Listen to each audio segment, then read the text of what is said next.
Good morning, early morning here in San Francisco. It is just before 0500 here in Studio B at the Beach Street Yacht Club in San Francisco's beautiful Marina District. I'm your host, Tom Even, for this watch party, the first watch party of AC 37.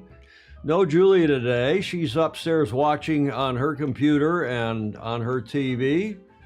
As Alistair Murray joins us from Oz, from presumably Melbourne. Good morning, Mr. President. Pedro Foiling Sailor in Sydney. I'm here. I don't know how long I can stay away for nearly 20 kilometers today in the wilderness. He must have been out hiking. Fog machine, is it morning? 0500 seems like the middle of the night. Come on.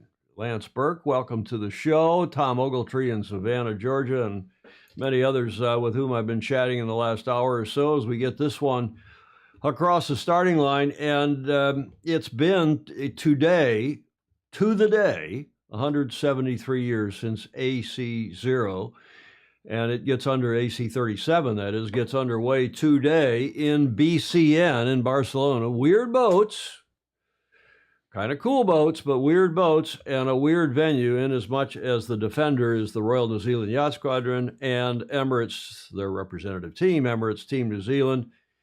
And who would have thought? Who would have thought? That regatta started, as I said, 137 years ago today. There is the poster from that week, that famous week in 1851.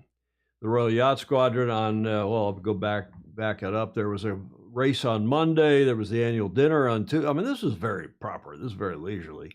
Annual dinner on Tuesday, Prince Albert's Cup on Wednesday the 20th, and then the squadron ball that Thursday the 21st, and then finally on Friday the 22nd, the Royal Yacht Squadron 100-pound Cup.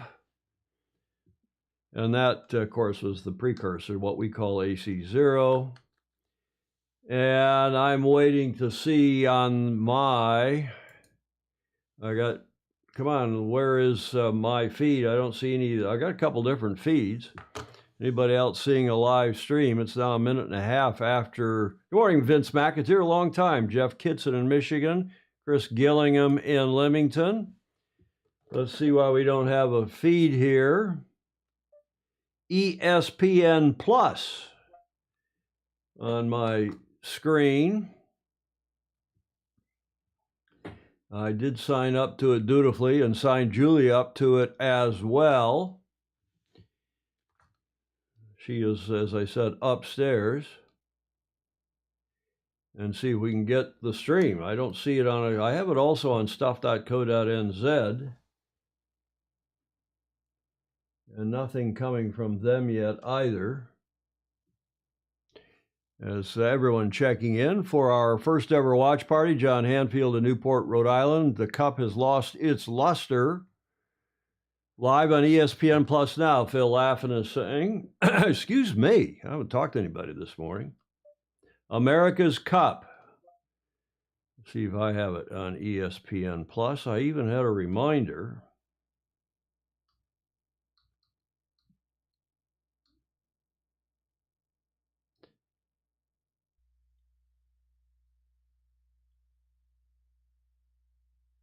Now let's see if it's coming up.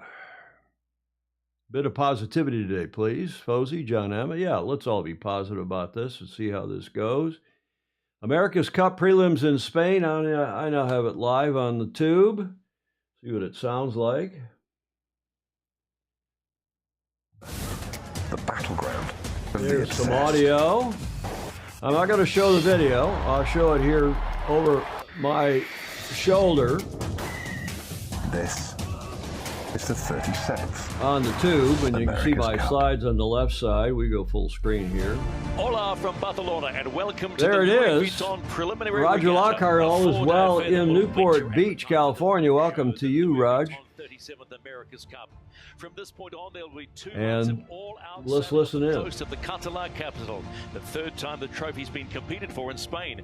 Previously, 2007 and 2010. Yeah, the third time. Okay, I really even shouldn't play the audio because it's, it is copyrighted audio. Yeah, we'll watch the stream, as I'm sure you all are as well. over my shoulder as they're talking about the third time that it's been in Spain. Yeah, true. 2007 and 2010. Round robin racing today. NZL, GBR, Suiza, Italy, USA, and France, plus the Defender, Emirates Team New Zealand. August 29th, they're saying, is the return of the Louis Vuitton Cup, the Challenger Selection Series. That's all true.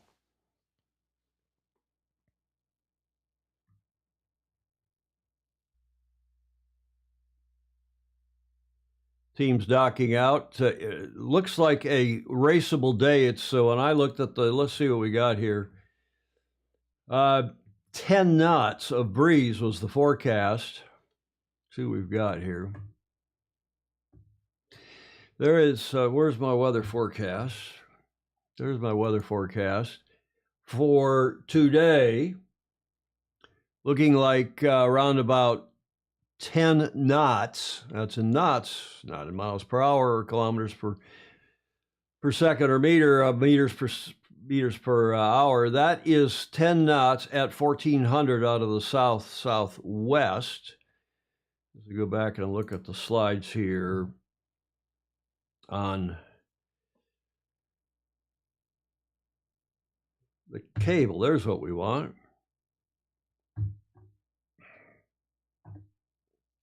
Iconic backdrop right off of Port Olympico. And then to the south is the home port for the boats. That is Port Vell.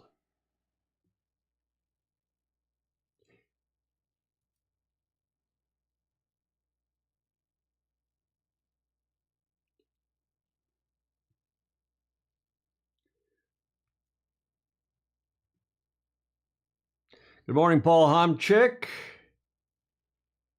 and Alex Saldana, Tier de Jong. Philip Laffin checking in from Florida. Welcome to all of you. No, Julia, she's upstairs in the Commodore's suite here at the Beach Street Yacht Club. No doubt watching. We got her set up on her computer and phone last night to watch the whole thing. Race 1, Alinghi and Red Bull. See how they're doing with their mass situation.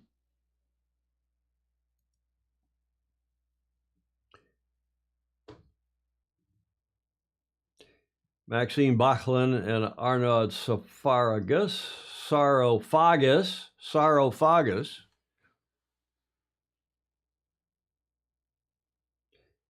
4 cyclors. 4 sailors and 4 cyclors.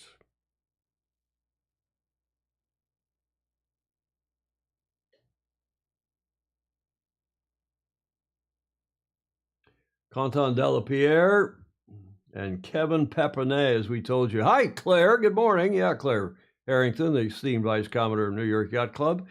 Andrew McIrvin checking in from London. Hello, Andrew. Nice to have you all on as we're watching here live in the U.S., at least on ESPN+.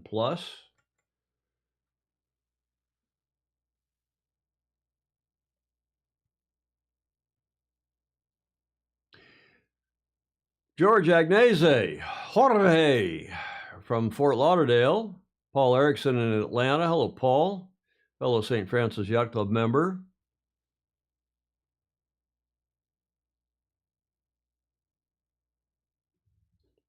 Three minutes to the start. Ian Murray, the Regatta director. A lot of folks on here. Good morning. Welcome to all of you. Shortly before 5:10 a.m. here in San Francisco. 14:08 in Barcelona.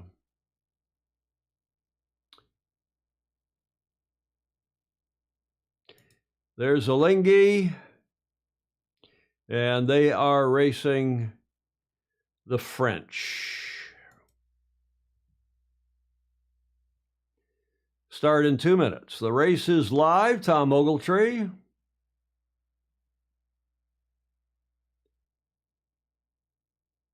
Where are the French? Here come Alinghi for their pre-start. That's the voice of Richard Slater, the chief umpire, and the French have already been penalized for being outside the boundaries. Bloody hell.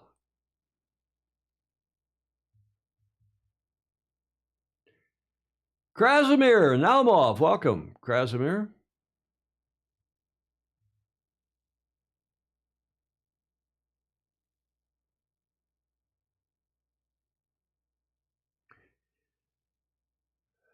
Marine Images, go, go, go. Stop penalty France. Yeah, they had a boundary error already.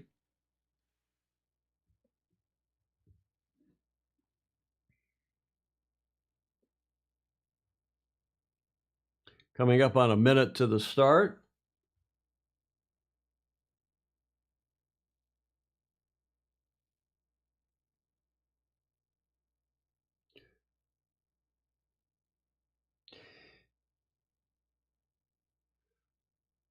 I've got the French ranked 6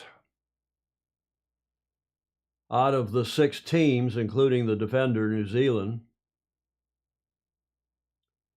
And I've got Alinghi now 5th. I had earlier on, I thought they would be one of the top teams, but with their mass problems and then reports of sailing team inexperience, one has to wonder.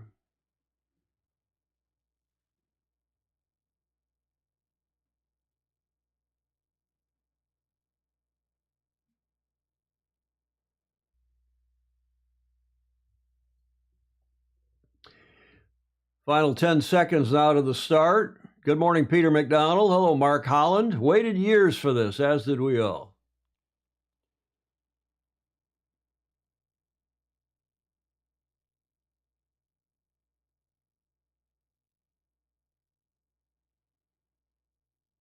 Well, anyway you cut it, the Swiss have won that start big time. They're they're towers from the 92 Olympics. That was the athletes' village. Pretty good breeze, 10 plus knots apparently. Hello, Clay Embley.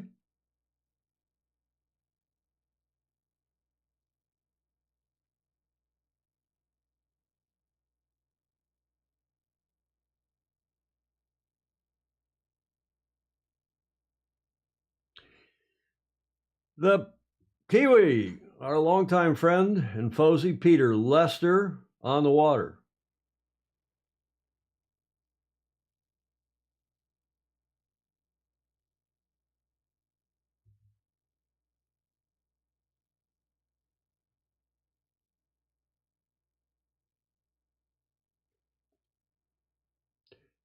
Well, we'll see what we think of all this.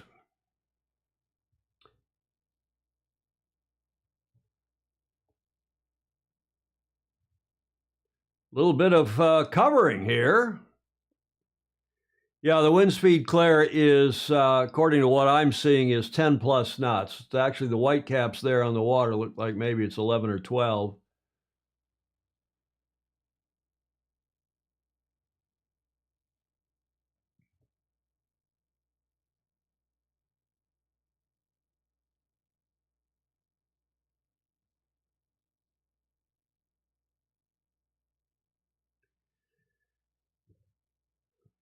It's a double sausage, windward leeward, windward leeward.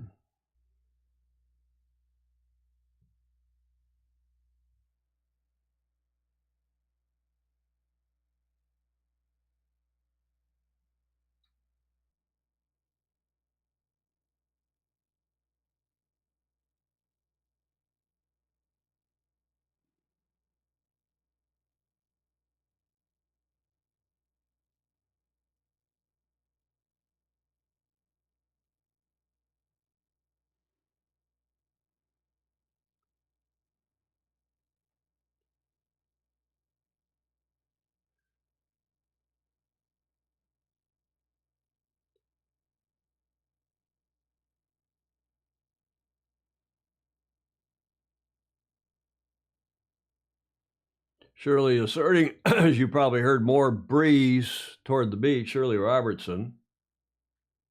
Swiss look pretty fit. They, as the commentators just said, they've had the most time on the water of any of the teams. They've been there. They were first team to get there. See the American base in the background with the big flag.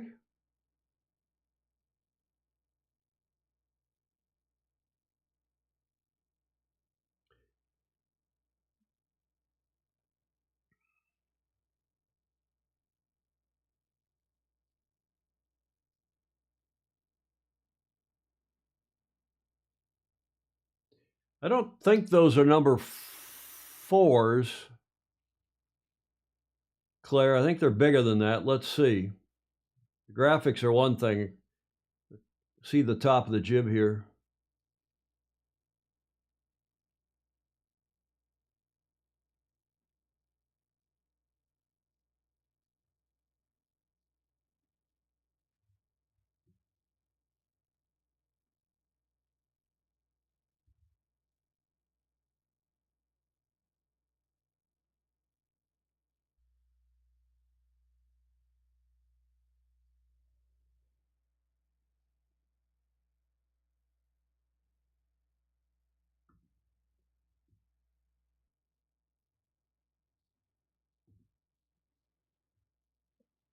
It was a little boring already. Alex Saldana is saying. Good morning, Joe Holtzman.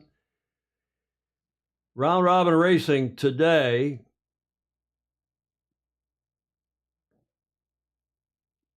Peter McDonald. Yeah, what happens next?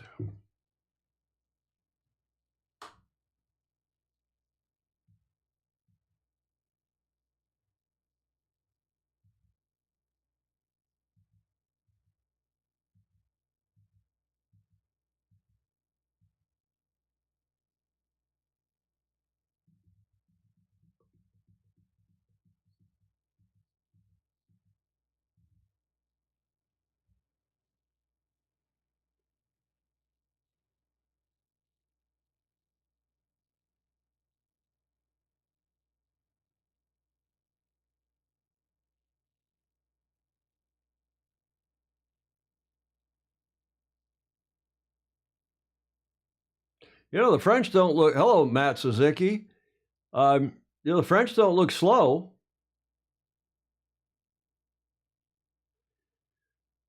Thanks, Pedro. 22:17 in Sydney for Peter Stevenson, a.k.a. Pedro Foiling Sailor. Well, now the Swiss are starting halfway up the leg. The Swiss are extending.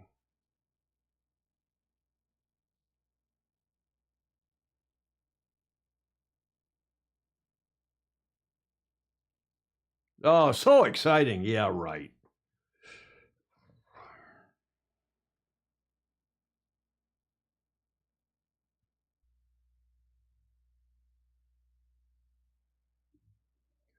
There is the schedule today. You got the Swiss and the French, then the Kiwis and the Italians, then the Brits and the Americans, and then as some teams have to race twice, you've got the Italians and the French. At the end of the day today, the 22nd.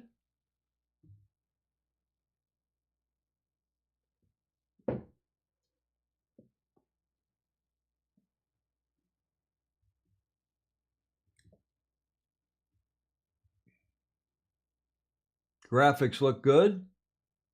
Coverage looks great. Video. Shirley's great. I don't know who the color commentator, see who the other two commentators are. Anybody know? We know Peter Lester is on the water in a chase boat.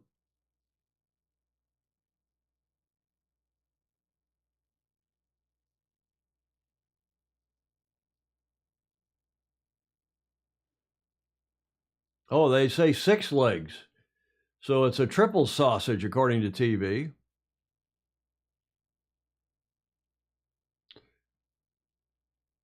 So that is Glenn Ashby. Thank you, Alistair Murray.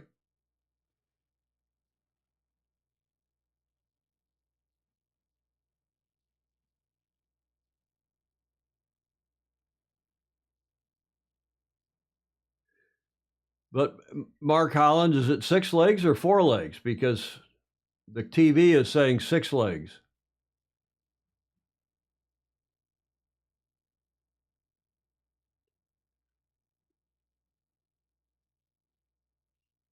No, that's not Hannah Mills. That's Shirley Robertson.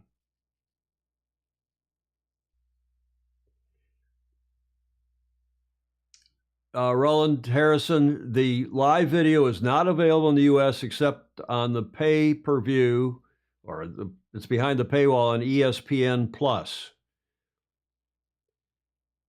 ESPN streaming service. You got to pay $11.90 a month for that. 6 legs, Krasimir. That's what I think.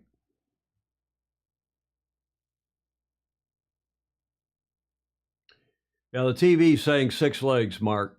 Krasimir. Yeah. Mark Holland. Now that's Glenn Ashby now talking.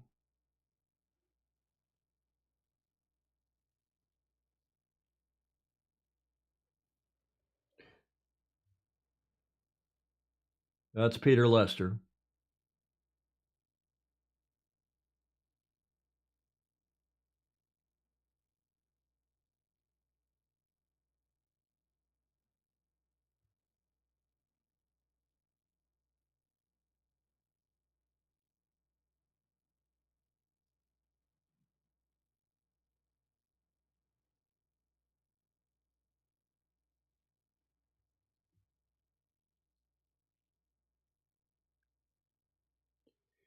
Yeah, you can do a VPN too, Krasimir says. Just install a VPN and then watch it on YouTube.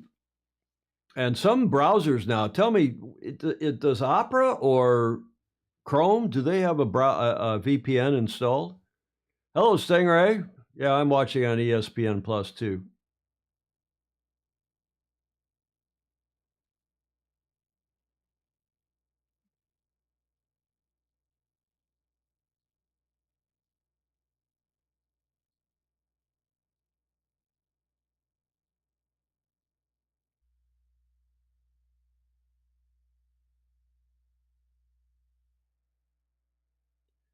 Yeah, it's also clinical. Well, you wanted Formula One, you got Formula One. Zoom, zoom, zoom around the track.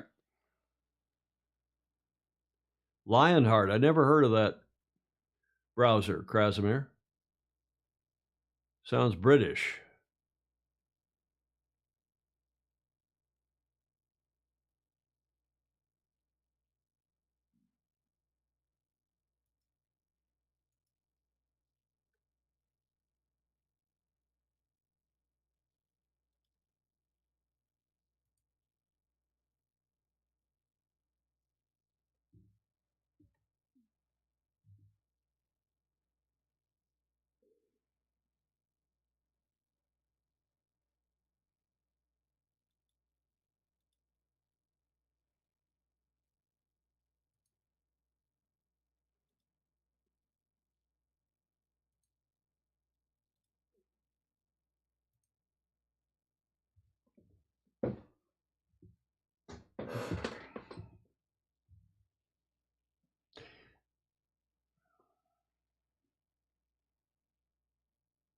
Lionheart was 83, right? That's an interesting comment by Alex Hayward saying that Dalton changed media production companies and it's all been very late coming together. France is catching up? Not really.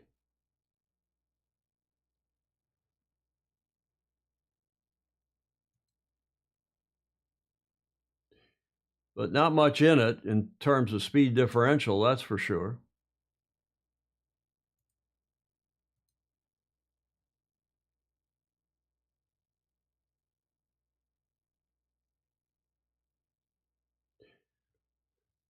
Now, the Cap Gemini was just announced today, the fancy wind graphics. This is not the SailGP graphics. This is not the Stan Honey graphics. They've had to do their own thing, and I assume they're using the company in New Zealand, but I don't know.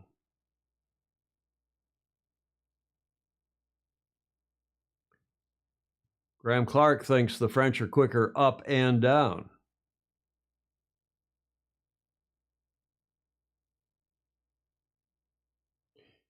No, Lionheart was 83. They were in the Challenger finals against Australia, too. Matt Suzuki, go to the website. Go to the America's Cup website, americascup.com, and there is a finder for each country, each region. So you're in France. You should be able to find the French feed, and it is free. Every America's Cup country has a free feed, except the U.S. The U.S., we got to watch it behind a paywall, ESPN Plus.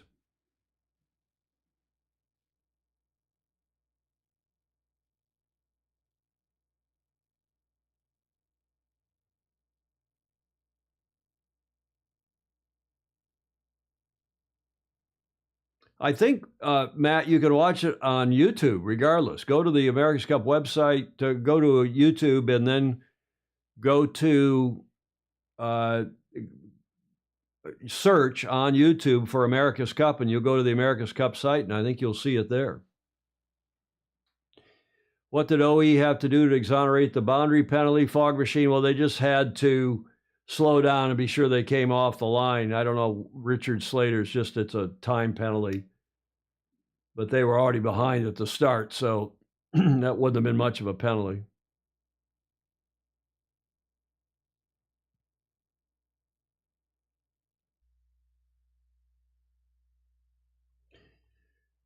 Well, they need some stabilization on those aft cameras, don't they?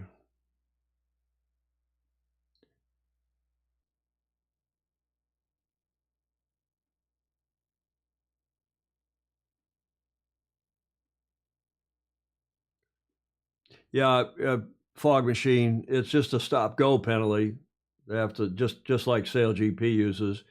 Richard Slater, the longtime rules advisor with whom I did 2 or 3 cups, is again, for this cup, the chief umpire. In the booth, they're not out on the water.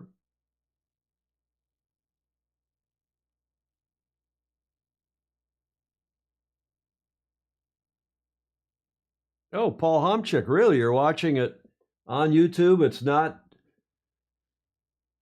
geo-blocked. Well, I'll go watch it. Also on YouTube.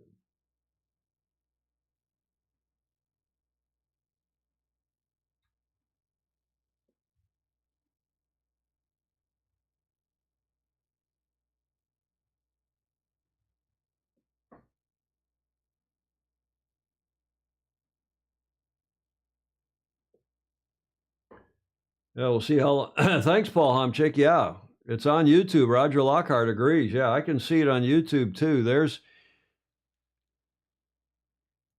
my YouTube feed. There is my ESPN Plus feed. That's ESPN Plus. That is YouTube.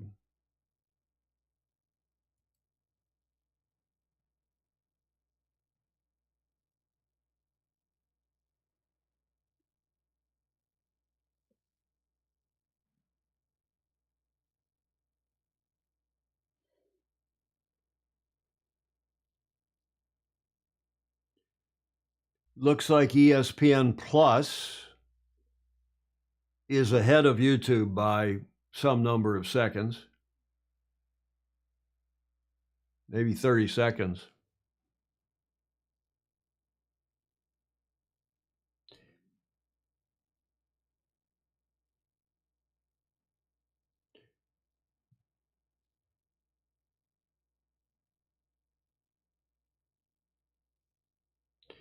Yeah, it's 1190 here in the U.S., isn't it? Isn't that what it was?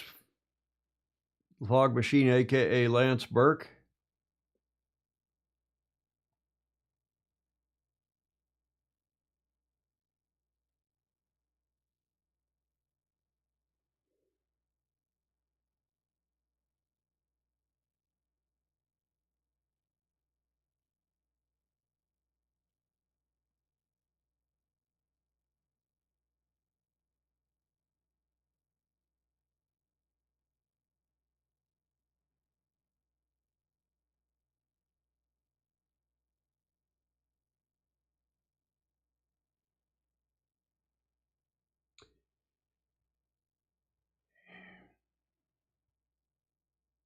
Yeah, $10.99, $11. Thanks, Tom Ogletree. That's what ESPN Plus costs here in the States. Sorry, you can boys, listen to the audio here. For quite a while. And that would be a good start to your match It's racing. so much better than SailGP's audio, at least the commentators commentators because we know what the French can do. Of course, it's early days. Something was going on with the French.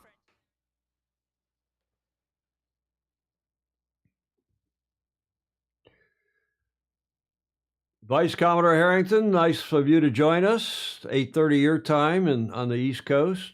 We'll see you Sunday morning.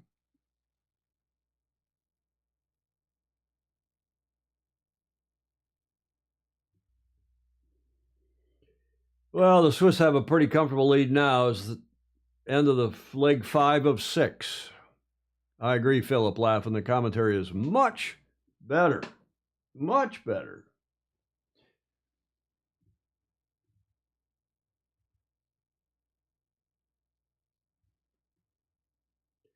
John, I can't, if I show you the racing, we'll get a copyright strike, and I don't want to do that. So that's why I'm not showing the racing live. I'm just showing it here over my shoulder. You have to go get your own video. We'll see. We'll play this by ear for future watch parties. But everybody wanted to come on when we talked about this during the regular Sailing Illustrated show in past days. Everybody wanted to come on and have a chit and a chat. So we've got the chat going on. It's free, John. If you go to YouTube, we're told here by some of the others on here, including Julie Aarons. Good morning, Julie, in Cleveland. You can watch on YouTube on America's YouTube. Yeah, on the America's Cup channel. Go to YouTube, Google America's Cup, and you'll go to the America's Cup channel, and it's there. Krasmir asserting that these boats are slower than SailGP. So we'll see. Hope that's helpful. I'm watching it. This screen down here on the computer it's a little bit behind ESPN Plus, but that's on YouTube down here on this computer, and that coming off the cable is ESPN Plus.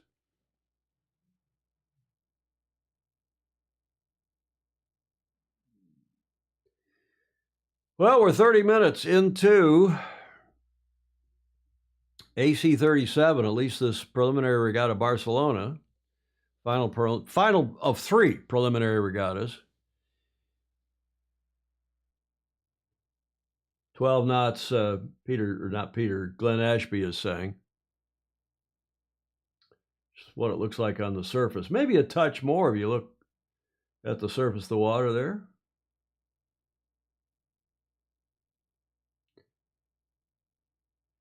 Can't really tell if they're going uphill or down, can you? Pretty boring. No spinnakers going up and down. No grinders grinding sails up and in and out. French trailing now by 370 meters, give or take. No surprise. And Alinghi actually looking pretty good to my eye. Good coming in and out of the tacks and jibes. Look pretty fit. Orient Express's ride height is a bit, shall we say, up and down. Getting a bit bouncy out there now, as it's 2:30 in the afternoon, 14:30. Yeah, again, there is YouTube, and it's free. There's ESPN Plus, so it's ESPN Plus is running 30 some odd seconds ahead of YouTube.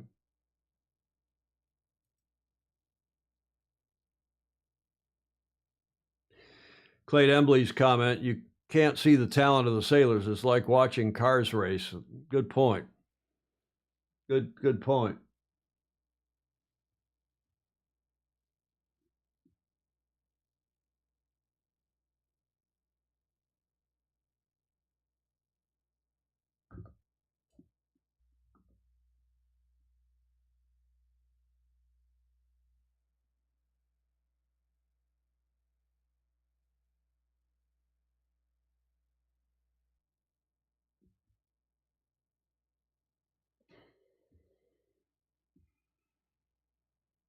Okay, Alinghi for the win. Fog Machine thinks, he says, closer than I thought it would be. Maybe it'll be a close regatta. Guess I better write this down.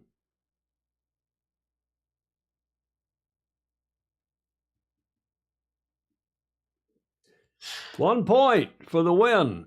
And at the end of these, this triple round, or double, no, it's a single round robin, I should say. On Sunday, the team at the end of the round robin, everybody races each other once. At the end of that on Sunday, the top two teams in points on wins move forward to a winner-take-all single race Sunday afternoon for the bragging rights, because the regatta really doesn't mean much more than bragging rights.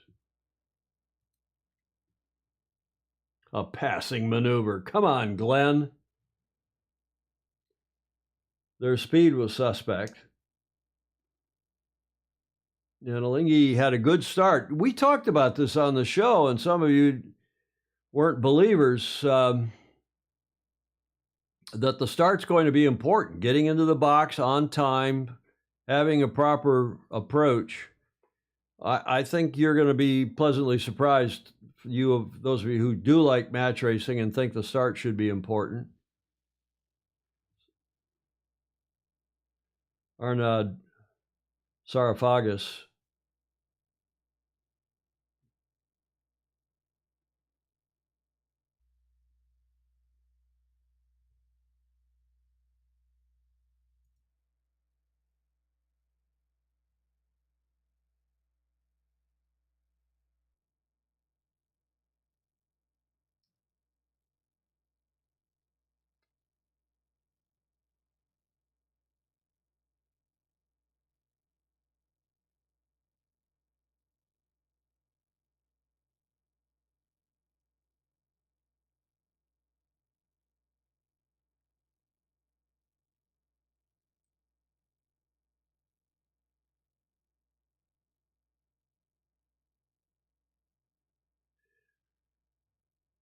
Hello, Rick Bannerow. Top of the morning to you.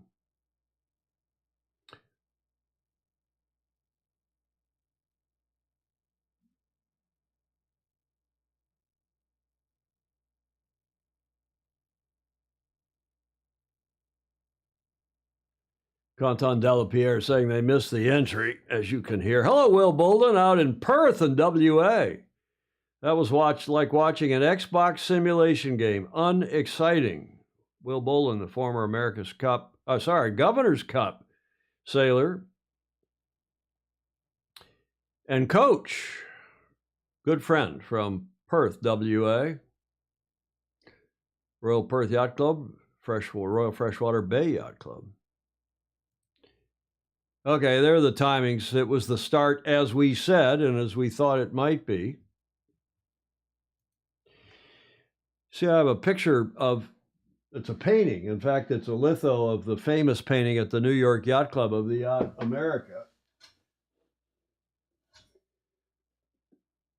It's similar to the picture on the cover of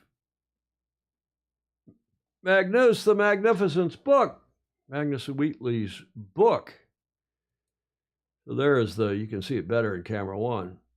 That's hanging in the grill room at the New York Yacht Club, the original of that painting. I guess it's the original. Gaudi.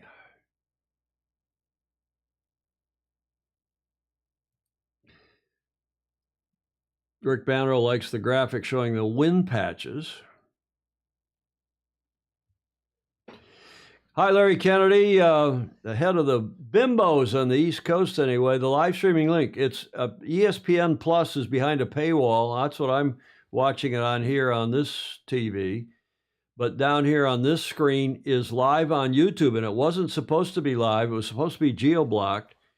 So some of our FOSI here are saying that you can watch it on YouTube. There is the ESPN Plus stream with Kevin Shoebridge. There is, that's from about, it's running maybe 45 seconds, behind ESPN Plus, and that is YouTube. So we've got both here on the screen. 8 minutes to the next race, Fog Machine is saying, yes, sir. We heard the race committee announce a couple minutes ago, 10 minutes to the start of the next race, which is, if we go to this slide, the next race is the Kiwis versus the Italians. So ETNZ, Emirates Team New Zealand, versus Luna Rossa Prada Pirelli. And LRPP has 2 races today. Each team has 2 races on a given day. Tomorrow it's the Americans have 2 races. And then on Saturday, it's the French with 2 races. And the Kiwis must have 2 races. Yeah, the Kiwis also have 2 races on Saturday. That's how it was. Yeah, you can watch it, Jeff Kitson saying, on YouTube. Alistair Murray says that our coverage here is about 90 seconds ahead of the feed that he has in Melbourne, Australia. Okay. Thank you for that, Alistair. Thanks to all of you who've joined us on this first watch party. And again, I don't want to show, I don't want to cut here to the stream and risk getting a copyright strike, even though it does seem to be free to air now on YouTube here in the U.S., and restreaming that should not be a problem. But again, Jeff Kitson confirming he's watching it on YouTube. Oh, there's the Kiwi mast breaking in 2003. I was there watching that, as many of you were.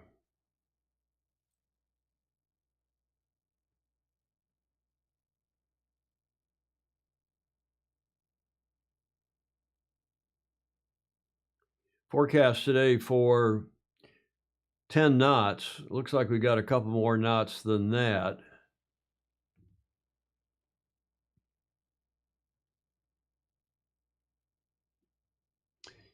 Go look at that.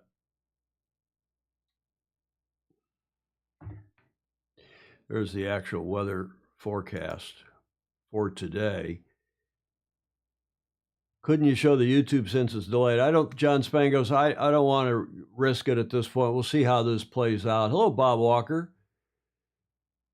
Bob, it's actually showing up here in the States on YouTube without being geo-blocked. Several Fozy pointed that out earlier. There's the forecast so today at 1400, which is racing time, which is nice. Every race day it's at 1400. And then tomorrow at 1400, it's soft. It's going to be 8 knots, it looks like, so a little softer. And then really quite soft on Saturday at 14, and then bumps back up, at least if you believe Windfinder, bumps back up on Sunday. So we shall see how that all goes. There's the live feed off ESPN Plus. $11, $10.99 a month. You can buy it for a year, but why would you unless you're keen to watch some of their other programming? Problem with ESPN Plus, I'm finding, is that, it's not like you can get your cable remote and talk into it and get the channel you want, or sit here and press the channel button. You got to futz around to find one of the live streams, one of the many live streams that ESPN Plus is running.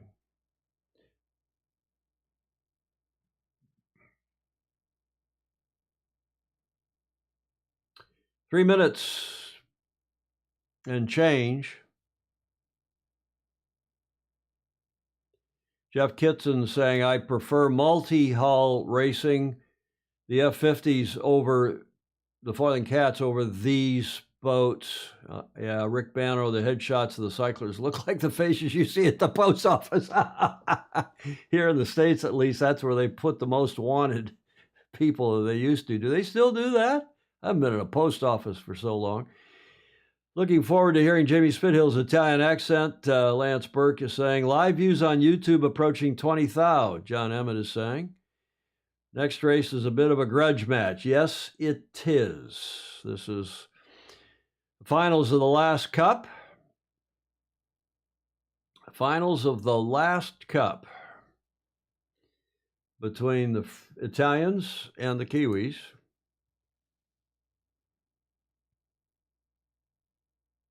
Coming up on 2 minutes to the start.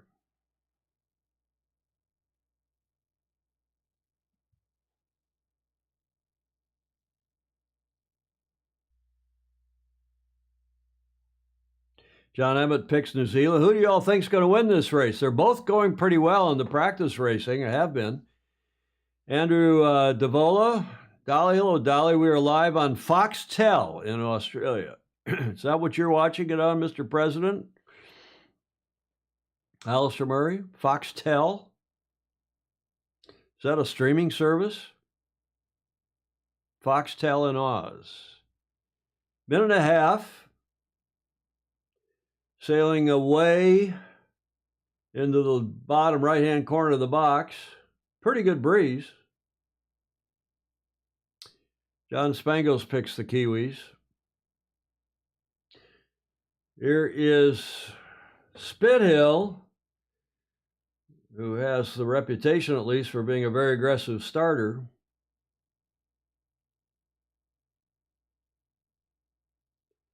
And Jimmy coming in low.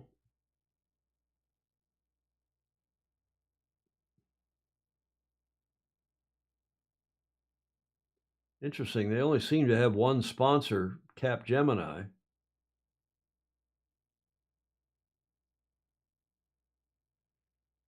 Kiwis to the left, the Italians up to the right as they approach the line. A lot of time to kill. There's some more sponsors. Puig, the local Catalonian company. Pooch. Puig, it looks like in English. Kiwis want to be ahead and to lure. Looks like the Kiwis want the left. Here's the last 5 seconds.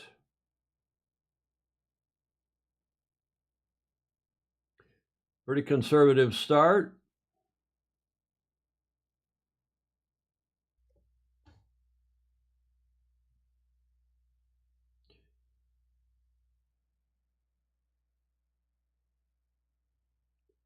See how they come out of the tack.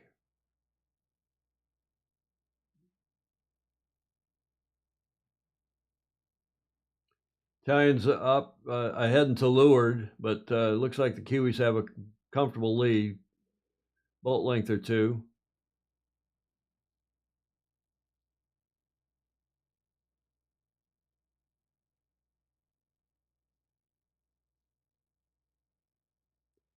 Does LRPP have a larger jib?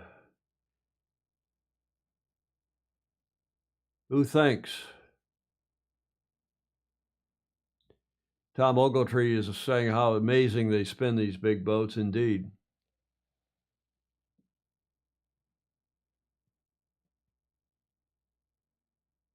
That screen is, oh, it's close. Italians having to tack away.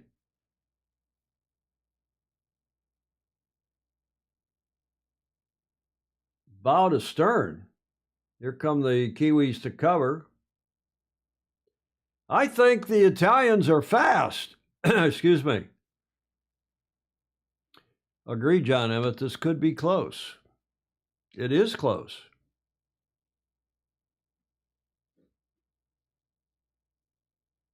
Oh, the Italians fell off their foils. Oh, how exciting is that? Is that a, oh gosh. Is that a systems problem?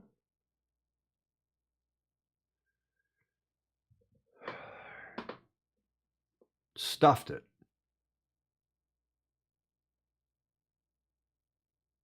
There's the replay. They tacked.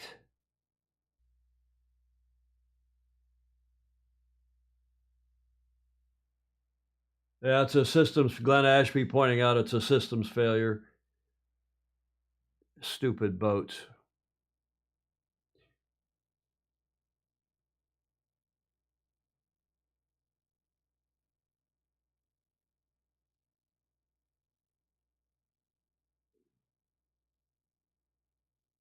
Stupid boats. Well, hopefully that gets sorted out quickly. I mean, not only today, but going forward in this regatta. Damn.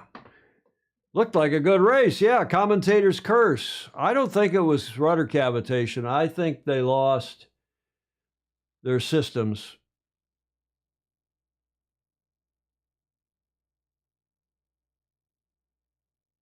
Not real boats, Andrew McIrvin, Mr. Doctor.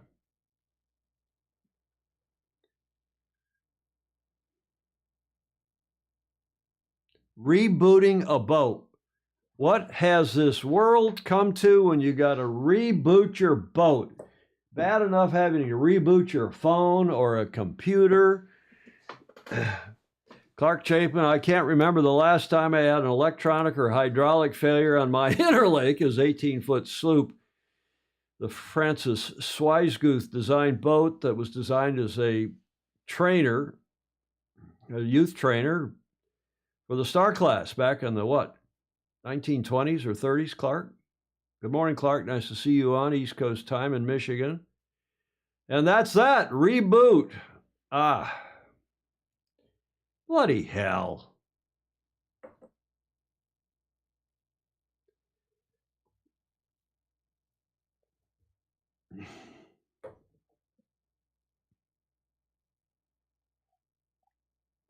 Yeah, good point, Tier. They were fast until they ditched. That is the Itals, Luna Rosa Prada Pirelli.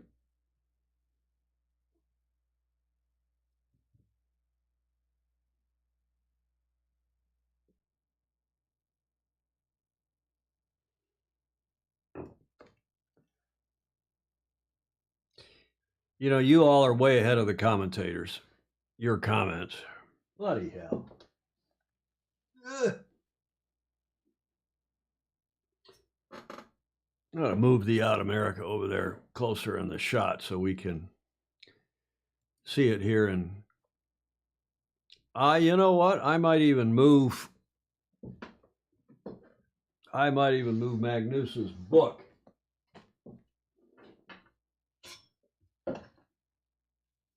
Reset the set. There we go. We got Yacht America over the shoulder. Show some proper yacht racing from AC0. 173 years ago today, 22nd of August, 1851.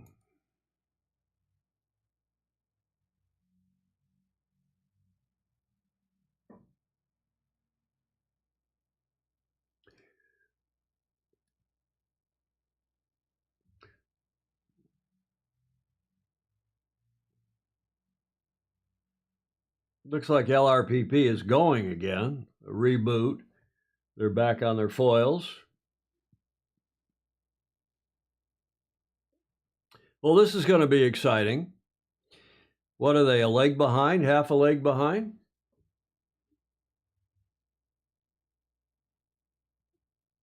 Half a leg.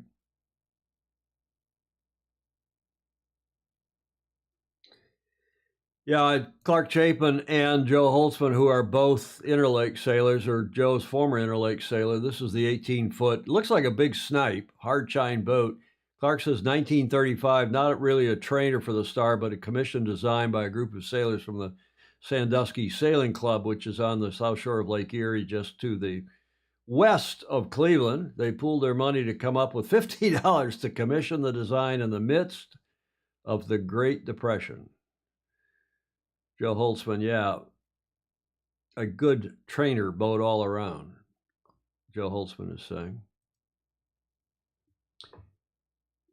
And the Kiwis have completed a lap.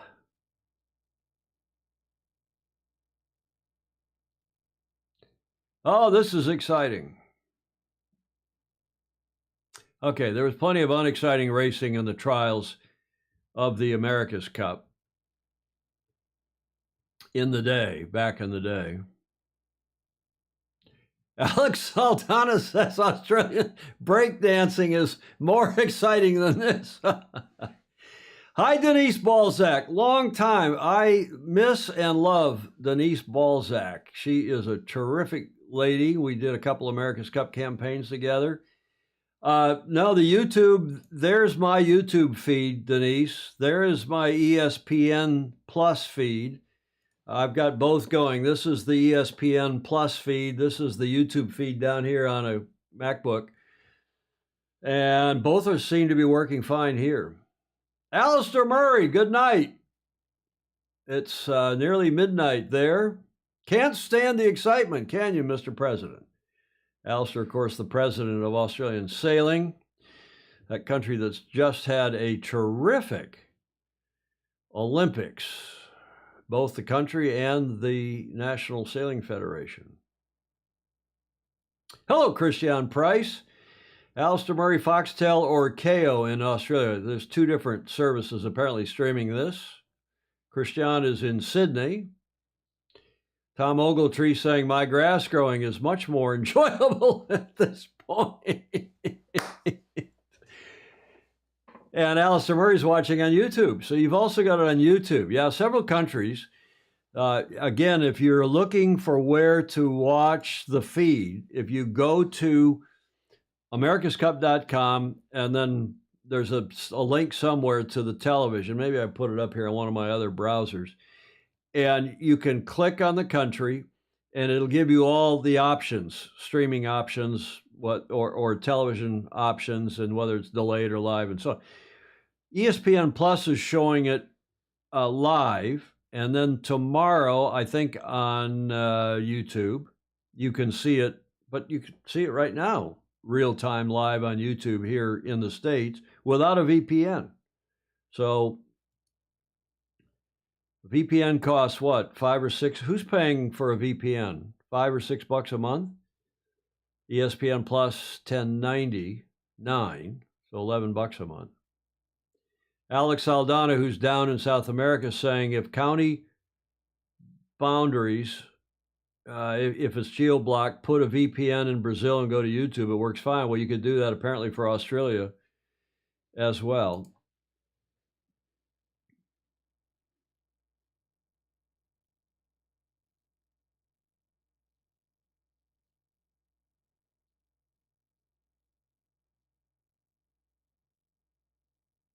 Okay, the Italians apparently retired. Did you hear that with Shirley Robertson?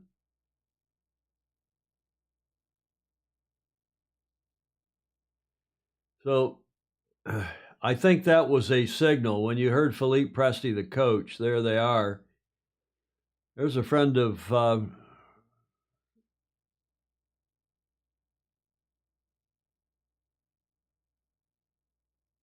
yeah, it's not a postponement, Alan Long, if you're just joining us from Cleveland.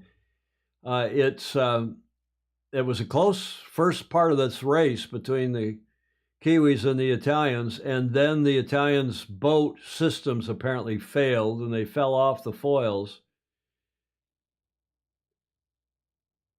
And that put them a half a leg behind, and they have just now retired. They got back going. They rebooted the boat, and they got going.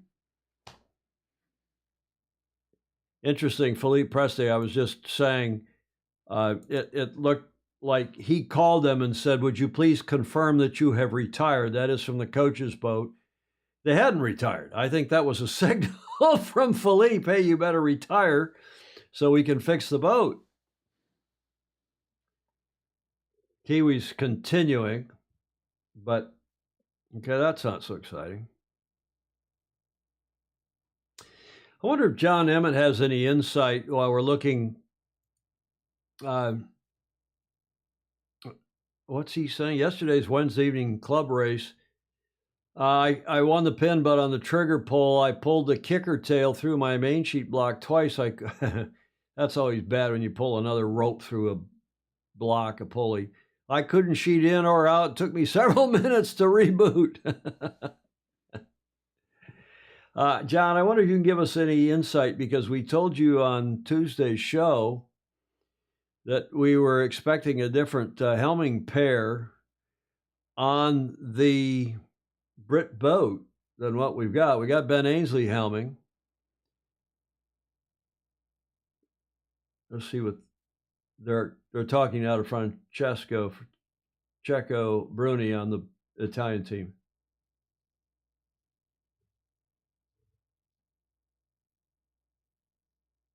Well, Alan Long's in Texas.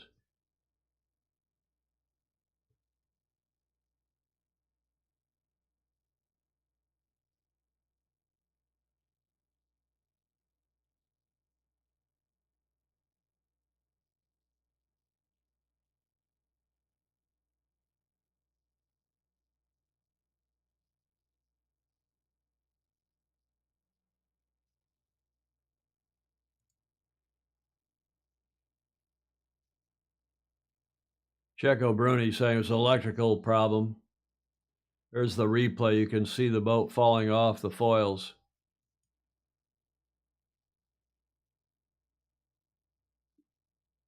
And that was the end of the race.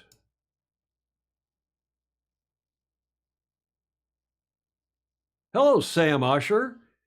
It's a blast from the past. Nice to see you on. Yeah, confirmed electrical issue. Francesco Bruni, who is the skipper, not Jimmy. Jimmy's the co-helm. Francesco was at the press release yesterday morning.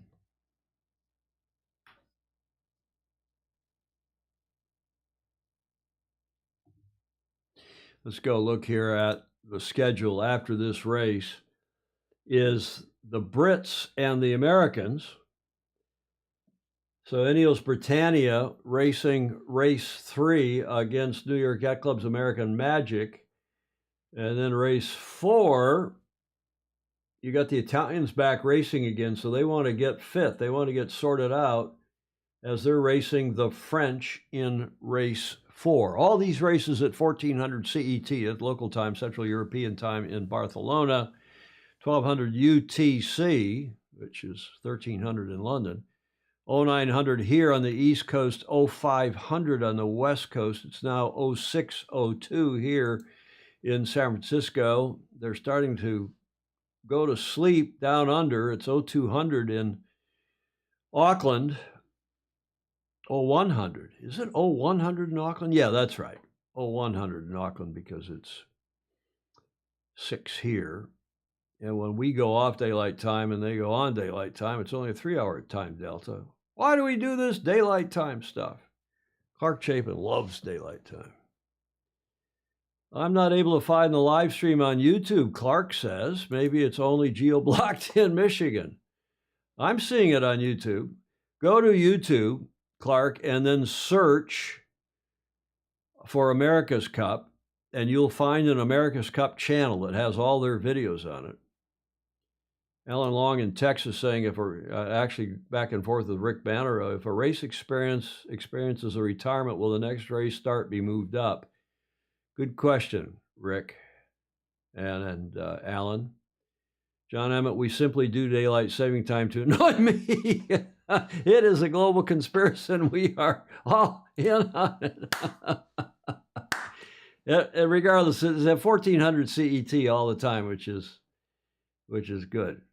Clark, there's the YouTube that I'm seeing. Now we'll go back here. They're replaying the start now. Crossing the line at 40 knots. I'm glad they're using knots. You can see they're using knots, not meters per second or miles per hour or kilometers per hour. Bloody hell. Marine Images, the way it's playing out is with similar speeds. It's tech reliability that counts. That is a good point. Weird boats and weird venue, as Mr. Dr. Andrew McUrban and I were saying much earlier this morning when I got up at 03:30 to get ready for this. Did most of the prep work last night, including making coffee. Did hop in the shower to wake up. Doesn't look like they're accelerating the start of this third race.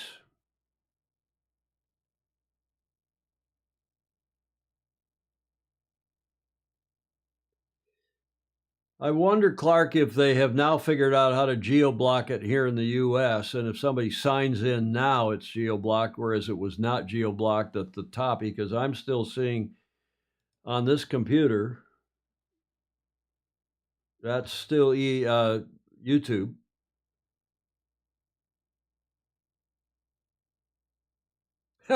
Clark Chapin, as they say, in order to finish, first you got to not finish, you got to reboot the boat.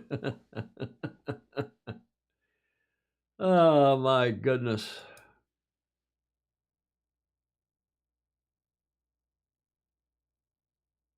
Now this is interesting on YouTube here in the States.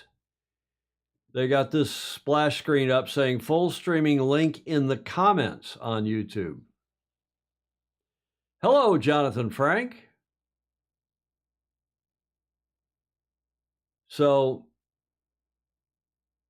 it looks like they've now geo-blocked YouTube in the States, at least with that screen. That splash screen, full streaming link is in the comments. Must mean they're trying to get people to go. They're trying to get people to go now over to ESPN Plus, which is what is on this screen. I'm paying the $11.90 for that. And down here is the YouTube stream.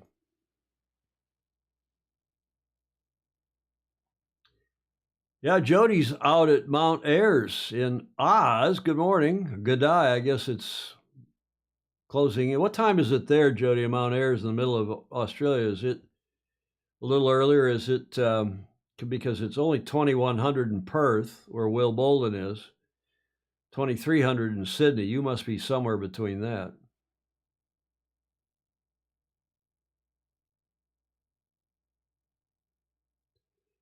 What do you mean I'm not in the main YouTube America's Cup page? I was.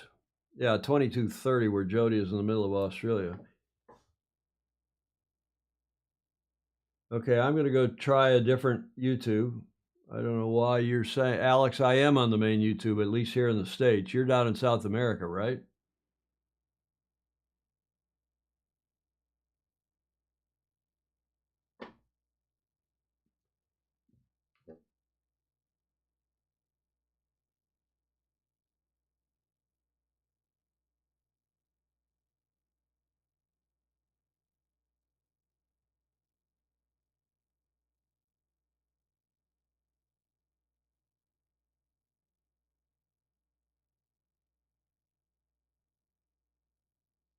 Well, as if not nearly as many comments as we've got. If I'm looking in here at the comments on YouTube.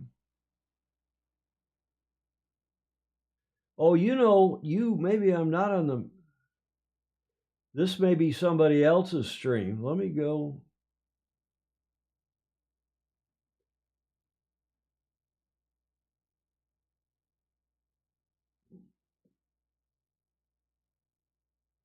There's also an Italian live stream. This is interesting.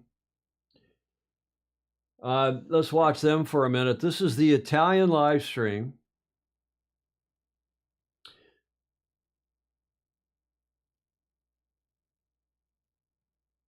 Let's see what they have to say. All you can sort of hope for and rely on in that situation Vittorio is that D'Albert you of have Susan more tools Fozzi. in your tool chest than anyone else.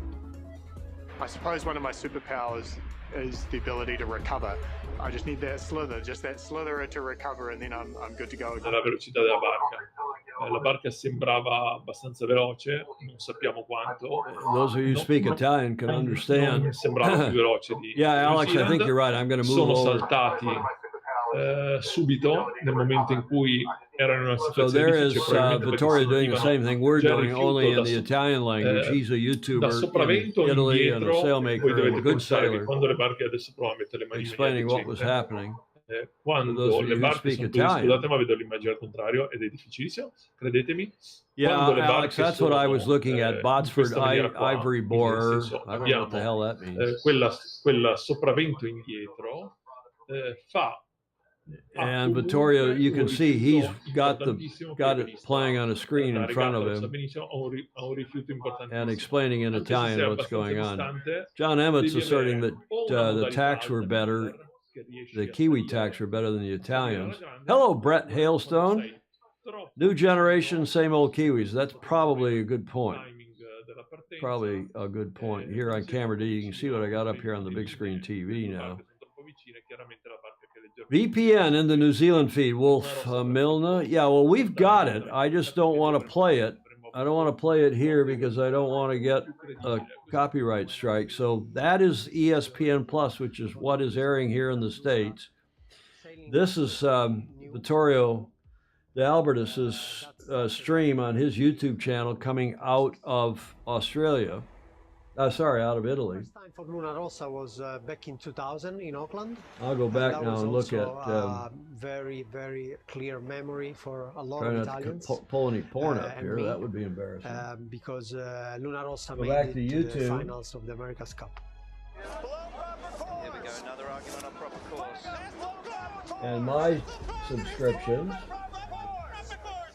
Well, obviously when we start, I don't think everyone was giving us much consideration. I think during the round robin, And I can watch we start the. sailing and And racing, it's also and way the behind. value of ESPN the Plus team, is. start to came out. ESPN Plus is way ahead of YouTube. No surprise. One of the beauties Oh, there's of that several campaign different was the channels fact airing it actually, here. Until the final, the Kiwi people was actually cheering for us. Myanmar Global. Oh, they're not airing it live. That America's Cup created a passion for sailing in a lot of people in Italy and even in me. Yeah, it's not being aired live here on the America's Cup Luna Rossa channel. was new and nobody was expecting. You can. to Here's Luna the Rossa to America's do Cup so channel well, on YouTube. to win semifinals, finals, and get into the America's Cup against the Kiwis.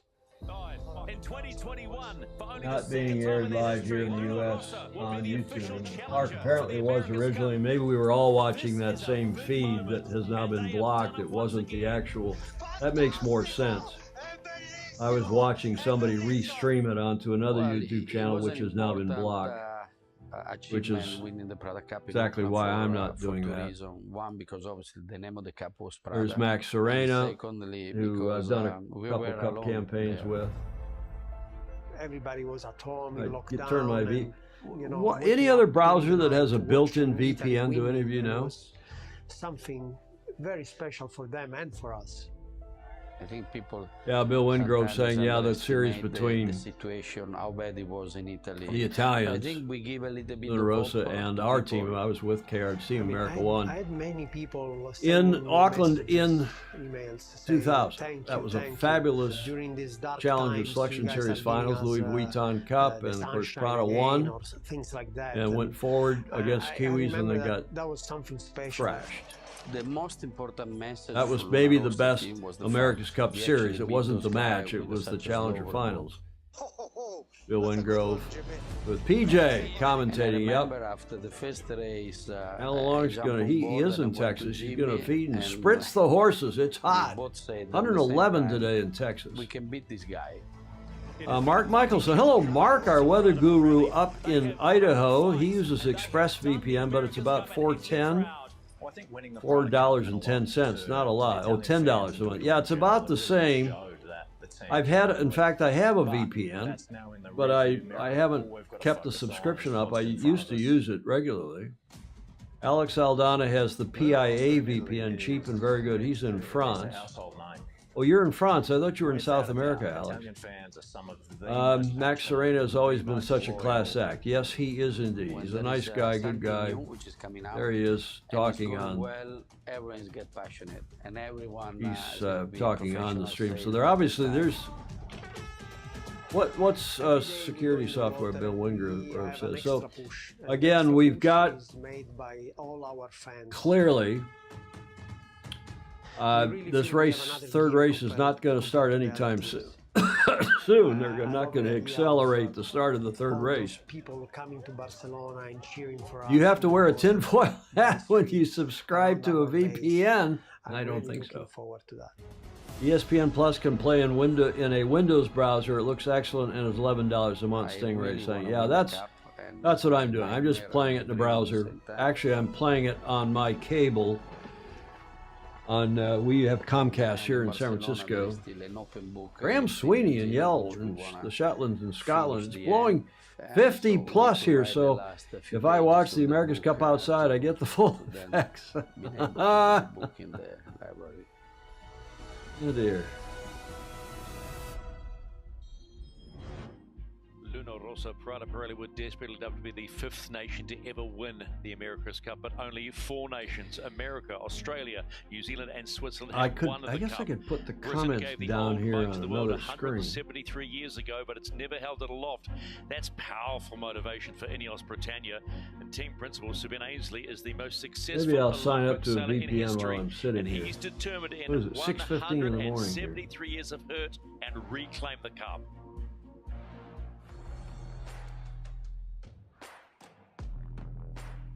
So we represent the Royal Yacht Squadron as Ineos Britannia. We're talking now about the Challenger record. Ben Ainsley is in the Royal Yacht Squadron. I'm sure you realize, most of you will know, that in the whole history of the Cup, Challenger record has never won the Cup. They're the Challenger record. They're the first one in, the Royal Yacht Squadron. They negotiated the deal with the Kiwis. But basically the Kiwis said, here's the deal. You agree to this or we'll find somebody else's Challenger record. And the only time the Challenger record has won the Challenger Selection Series was last time. Was in Auckland 2021 when the Italians were the Challenger record and they won what was then the Prada Cup for the Challenger Selection Series and went on to the match. Held at the Royal Yacht Squadron in Cowes on the Isle of Wight in Britain, so it's definitely a British Cup. Isn't ESPN3 streaming only like ESPN3? I don't know. 170 years of hurt, Graham Sweeney saying about the Brits. They sure tried a lot of times. I don't know the answer to that, Fog Machine. Excuse me. I do have some water here too. Around the top gate and head home. But they won't be heading home to a victory parade. Looking back to the Auckland campaign, it was... ESPN Plus is ESPN's new streaming service. ESPN is owned by Disney, that owns ABC, the American Broadcasting Corp, one of the 3 big broadcast networks, 4 now, counting Fox. Fox is also broadcast, but also cable. NordVPN works wonderfully. Yeah, I've had, let's see what, I think, what is my VPN?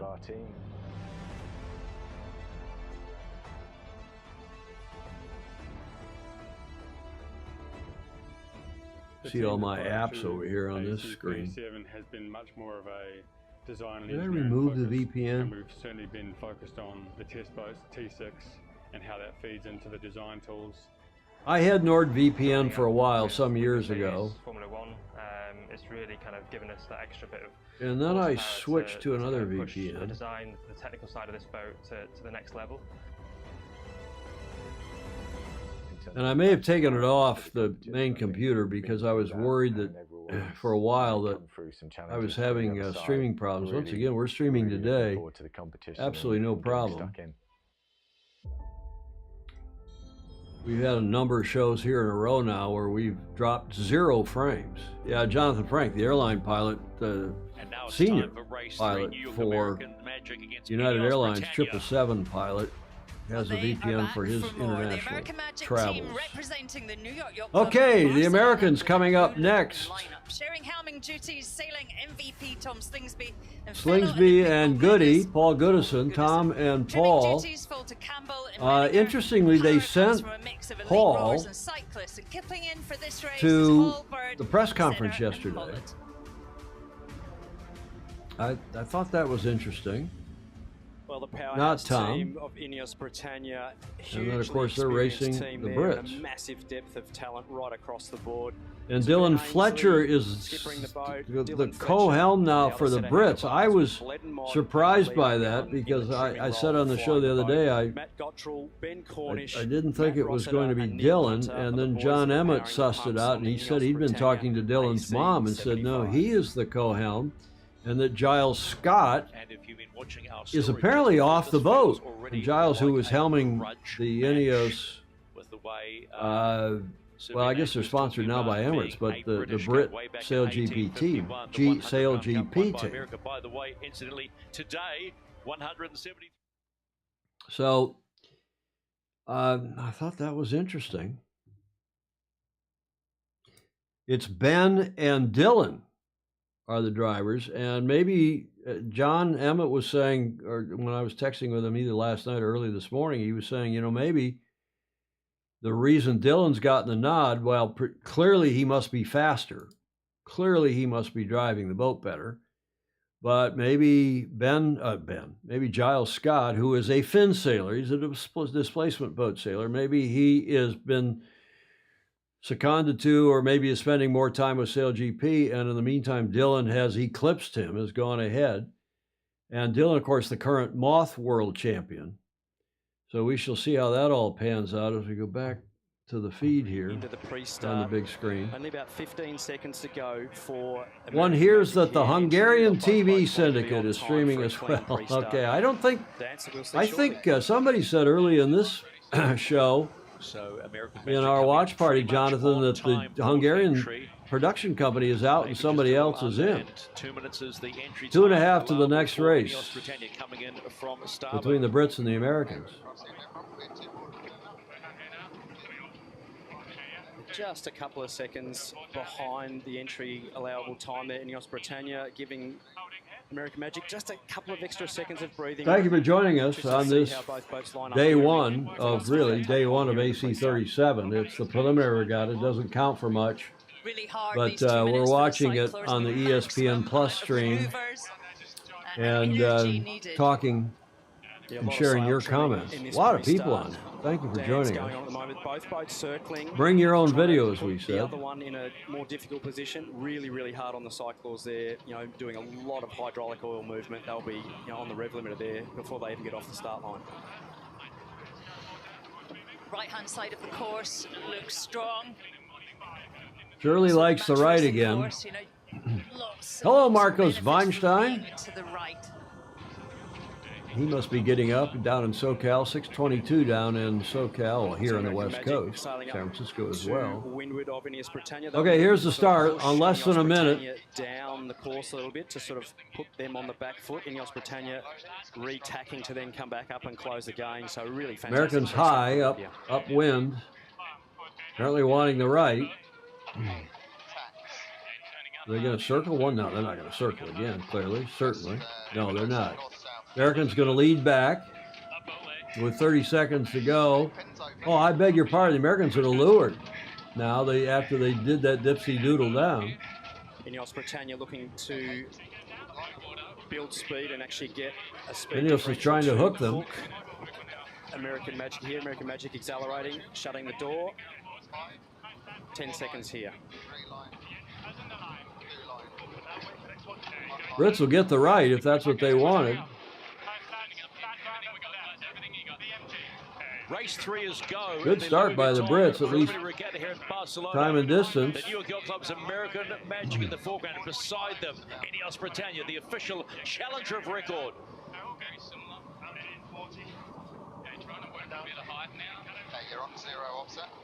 GPS showing the Brits with a, well, it's basically bow to bow. On board USA here now. There's Tom Slingsby in the shot. 6-leg course again.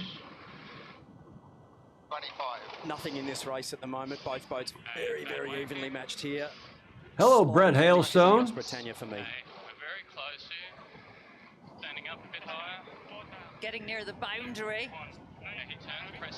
Americans have the right to call for room to tack at the boundary. Brits tack away. Americans extend.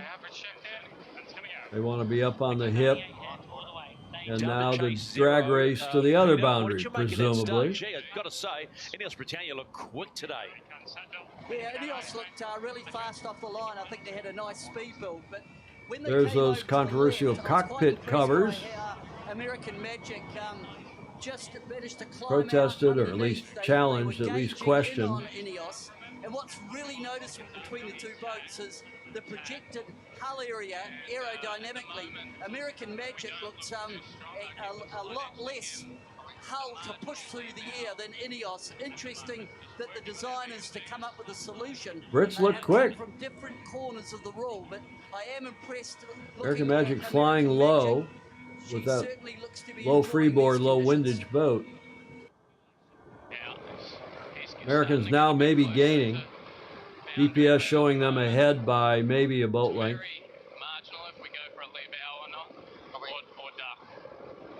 Brits talking about a duck. So that's what's now we have a race, John Emmett is saying. On inside Ineos Britannia.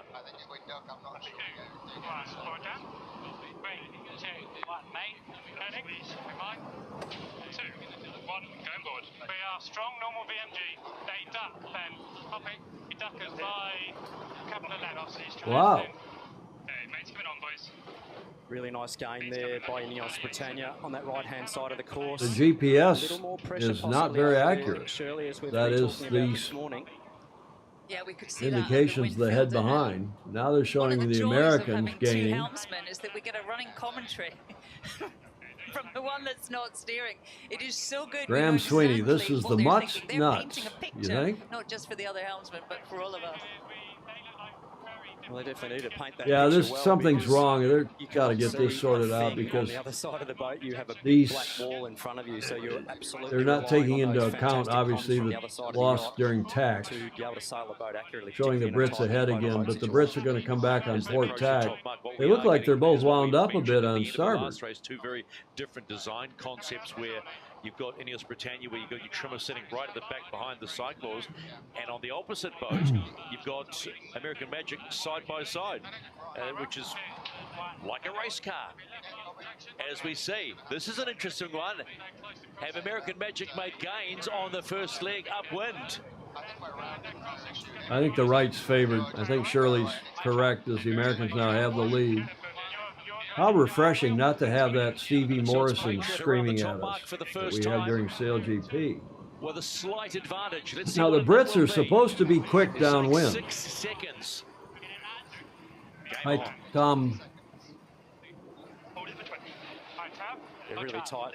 It's those of you who are watching on something other than ESPN Plus, I think ESPN Plus is pretty much going forwards has the least time delay. The Aussies, Alistair Murray, before he went to bed, saying that we were ahead of them, whatever stream they were watching. Really interesting to see how this next intersection is going to be. So we may be breaking some news for those of you watching on YouTube that is delayed by, what, 30 or 45 seconds maybe.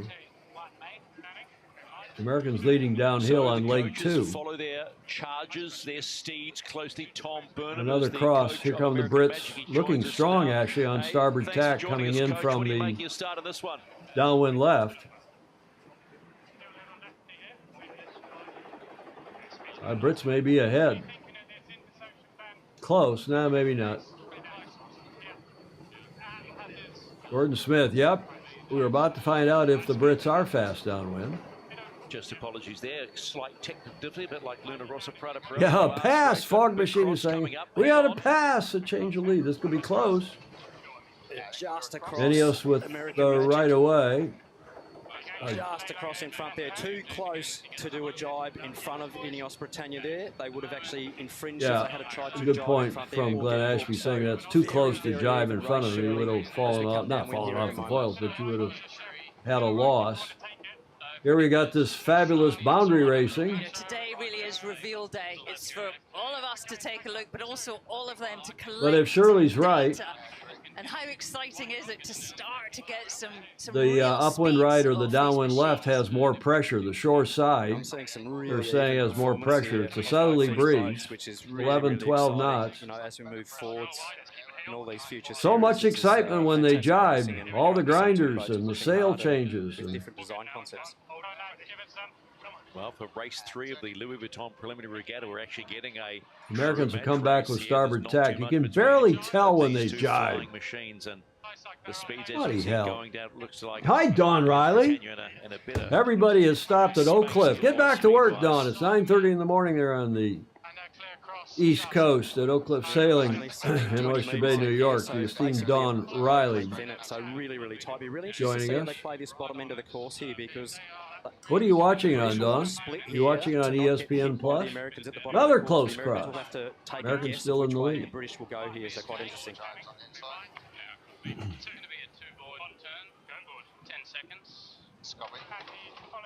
Coming into the bottom gate, end of lap 1 of 3, leg 2 of 6. And there's nothing in this. American Magic will round the bottom mark. They'll take the right-hand mark as they see it. End up on the upward leg.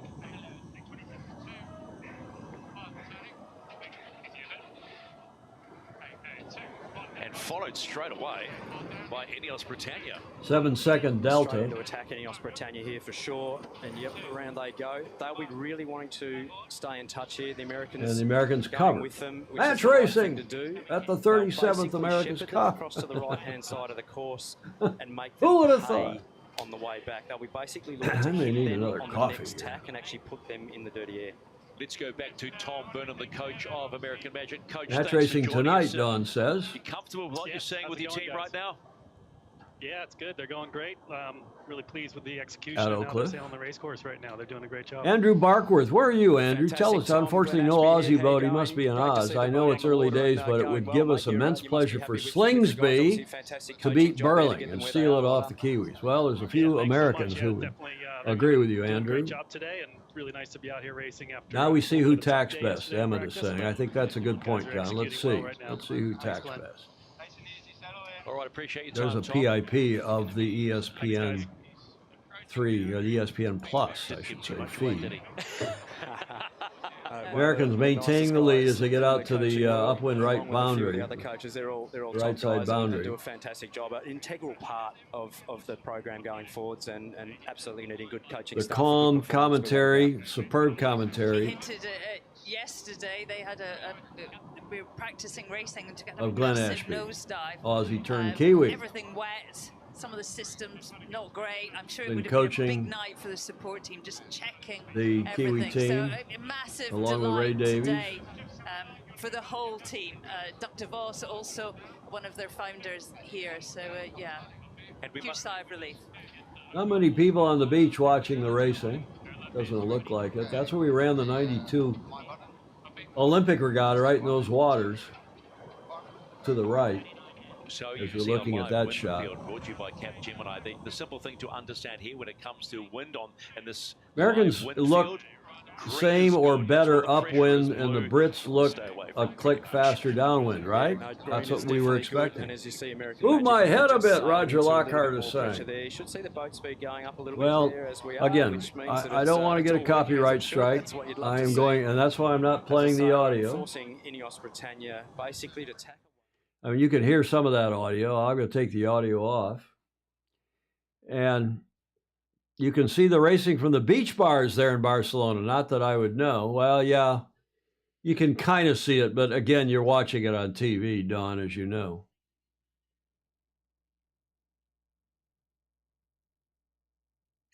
You could watch it from the beach bars in Valencia too, but you could barely see anything. Little white triangles on the horizon. Whereas the Olympics, on the other hand, it was right off that breakwater. We ran the match racing. I umpire. I was on the jury for that 92 Olympics and was on the jury as the American rep and also the one of the chief umpires. It was not the chief, but was the chief of my pair, and we did the semis. Maybe I did the finals because the Americans were not in the finals. I can't remember. Did the finals in Savannah.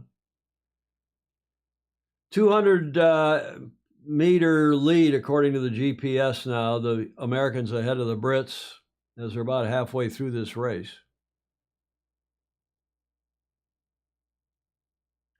AM is legging out, John Sangmeister says. Heading for the gate.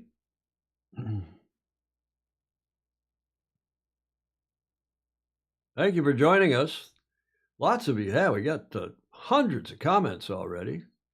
Goody is doing the damage, Graham Sweeney's saying. Paul Goodison. Oh, the Americans sort of fell off their foils as they were rounding through the gate. Upwind left end of the gate.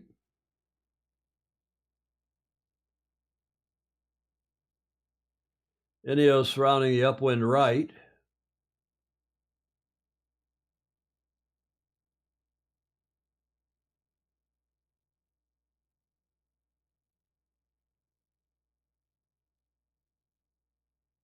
As you'll be hearing on your respective feeds.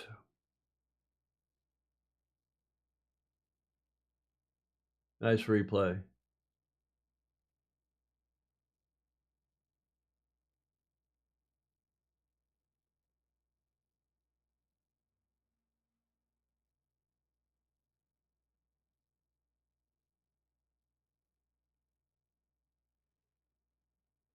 Bloody hell. Cyclers. Dig, dig, dig.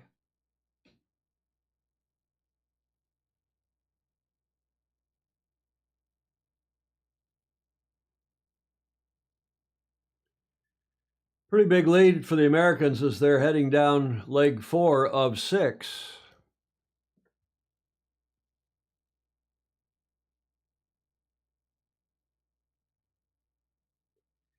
Okay, there was Ian Murray's right-hand lady. You hear them in Sail GP as well. And they're moving the course right to keep it aligned with the wind and extending it, what'd she say, to 1.9?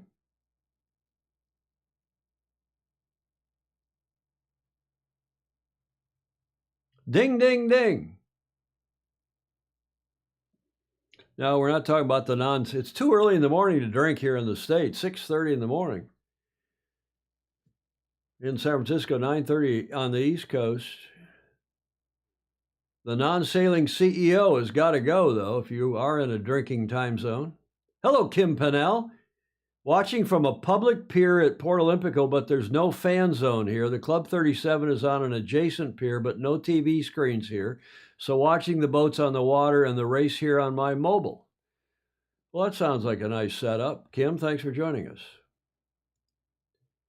22,000 now watching live on YouTube, John Emmett says.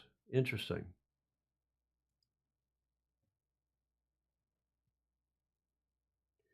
Gordon Smith cheering for the Brits, would like a little swell. No, Mark Reed, they are not. Every other country shows the America's Cup real-time, live, free. Here in the U.S., it's geo-blocked on YouTube. We've found that out this morning in spades. We saw it on YouTube on another stream that somebody was a pirated stream, and then that got blocked.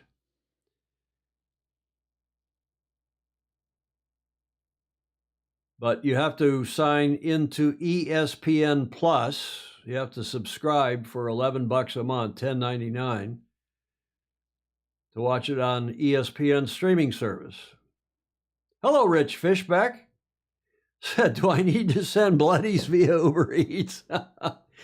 We joked about that on the show. Rich Fishback. What's the delta here? There's Mark Ree watching from Chicago Yacht Club. What was the delta? Did anybody get the delta? Big lead. Brits are behind by 300 and almost 50 meters.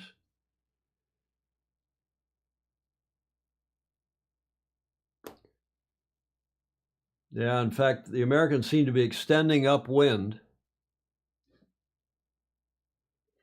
But we were joking about that, Rich, on the show some weeks ago, maybe a week or so ago, and say how you and your bride so kindly sent us food here in Studio B when we were live streaming, doing watch parties late at night during the last Cup. And you'd send us a meal so when we got off the air at 11 o'clock, we could have something to eat. Julia's upstairs. She's not here with me in the Studio B. She's upstairs at the in her apartment here at the Beach Street Yacht Club watching it. I went up last night to be sure she was all set up for ESPN Plus.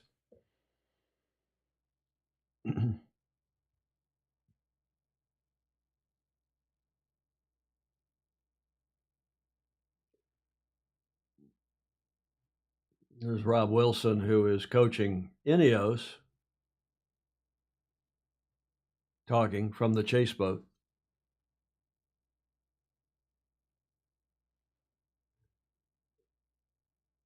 Surfshark. That's Mark Reed. That's the one that I have used, not Nord, N-O-R-D. I used to use NordVPN, but that was some time ago. And now, of late, I've been using Surfshark. Maybe I'll re-up that VPN subscription for a few months. Peter Wharton checking in. What happened to the Italians? Well, they had a close race going in the first half of the first leg of their race with the Kiwis, Peter. And then the boat, the electronic system apparently broke, and they fell off the foils and had to reboot the Italian boat rather, and the Kiwis sailed away, and then the Italians finally withdrew so they could get the boat sorted out because they got another race. They're racing in the race after this. Equipment failure and had to reboot the boat, Clark is confirming. Yeah, starting to look ugly for Ineos, Gordon Smith is saying. I think that's probably right, Gordon. There's the Yacht America. It is the 173rd. Where am I? There, ouch. 173rd anniversary of the running of America's Cup Zero on this date, August 22nd, 1851. We got lots to talk about because the races, when they're not close, 350-meter delta here. Up, what is this, leg 5 of 6. Hello, Ted Ryman, checking in from Cape Town, where it's his afternoon, nearly 4 in the afternoon, 15:42 in Cape Town. Jonathan Frank, nice painting of America.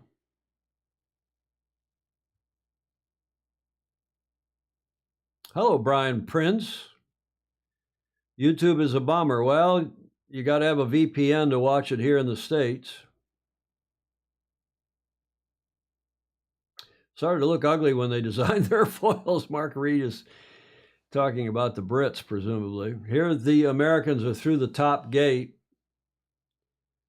Headed downhill now, up on the downwind right side, upwind left side. Smooth rounding.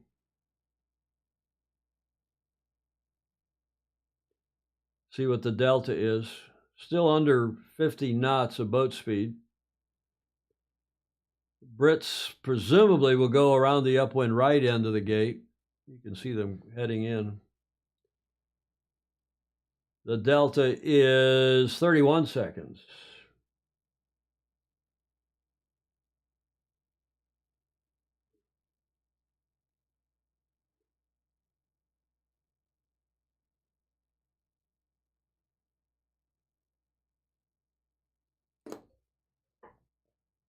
Let's see how this. Hello, Marco Savelli. Long time. Marco Savelli with Quantum Sales in Italy.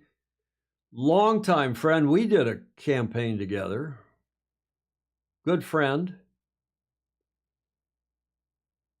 Was with Mascalzone Latino back 24 years ago, if I remember well, Marco. In Auckland. Graham Sweeney saying USA has done the magic on Britannia. Yeah, that's true. Jonathan Frank, looks like the history has repeated itself, at least in this match. Yeah, no surprise.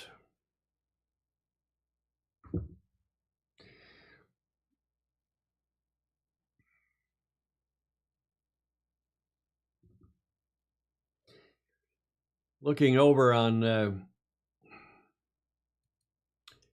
camera 3, that's a Julia's camera looking through the hall door that's closed, obviously, and one of those paintings, in fact, the painting in the gold frame is the Jonathan Frank paintings he entitled Hydro, Hydro, Hydro, which is from the 2013 Cup here, that infamous moment when the Kiwis almost capsized. Many time ago, Marco. Yep, it's good to see you on here.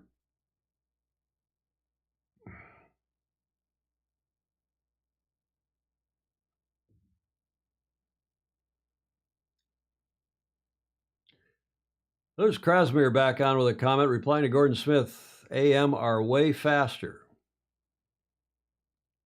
Peter Wharton observing there's some very interesting bumps on the lower leach of the mains. Both boats? 500-meter delta as they're going down the last leg toward the finish line. They've got a checkered display there on the water between the finish boat and the finish pin. Two finish boats, maybe. Or are those...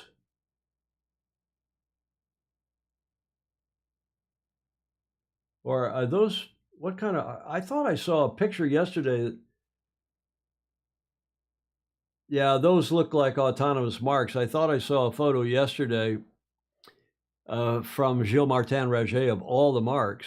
Well, there it is. The Americans have won by, okay, half a K, but that's not that much in time when the boats are going this fast. New York Yacht Club American Magic in what looks like the normal-ish conditions, 10, 11, maybe 12 knots, and the delta's 29 seconds. So the Brits maybe a click faster downwind, not much though. Patrice Gallo-Rachlin, very, very happy with that outcome. Woo-hoo, and Michael Frank, great painting, Jonathan. It is a great painting. We were really lucky to have the Fozy that supply us with, you know, the Crutonic Corner, which is a Peter Stevenson, Pedro Foiling Sailor, prepared this wooden extension to our set, sent it up here, and we got stuff from Gordon Smith and from Marcos Weinstein and from Vice Commodore Harrington and many others of you. This is, I think, this is from Andrew McIrvin, the Royal Yacht Squadron's Marmalade from 2022. We haven't dipped into that.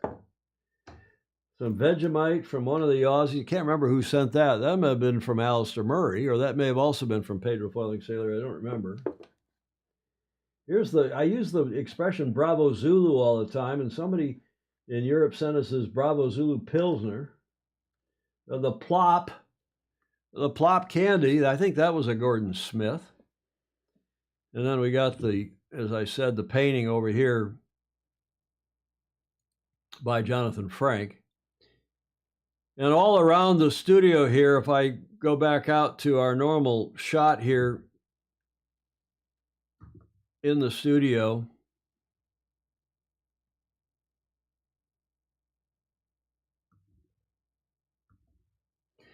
you can see all around here in Studio B. These are Rick Bannerow images that he sent, and they are stick-on. They're really cool. There's a foam stick-on device and a magnetic sticky to the wall, and over here behind me there's some more over here in this corner, and it really helps with the studio soundproofing.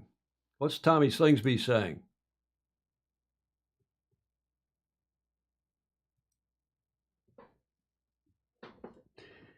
His fellow Aussie Glenn Ashby talking with him, with Tom Slingsby, called him Slingsby.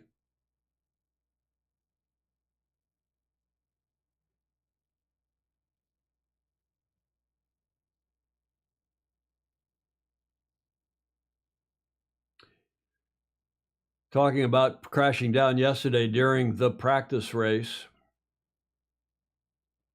at 43 knots, he said.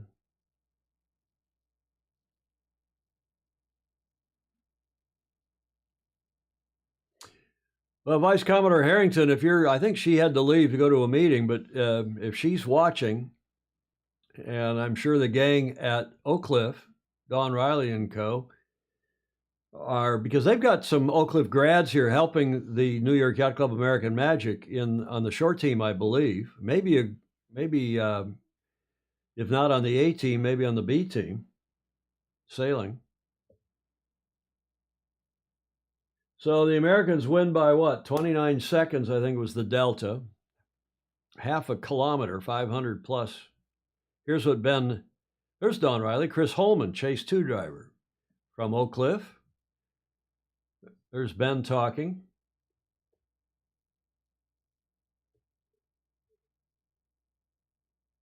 They managed to sail around us.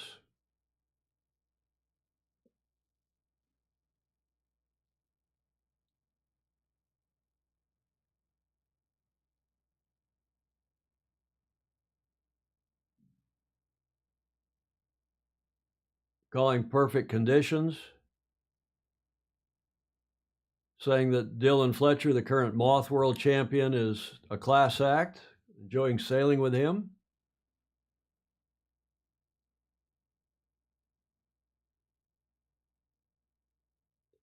Get the boat back to the shed and get some more pace.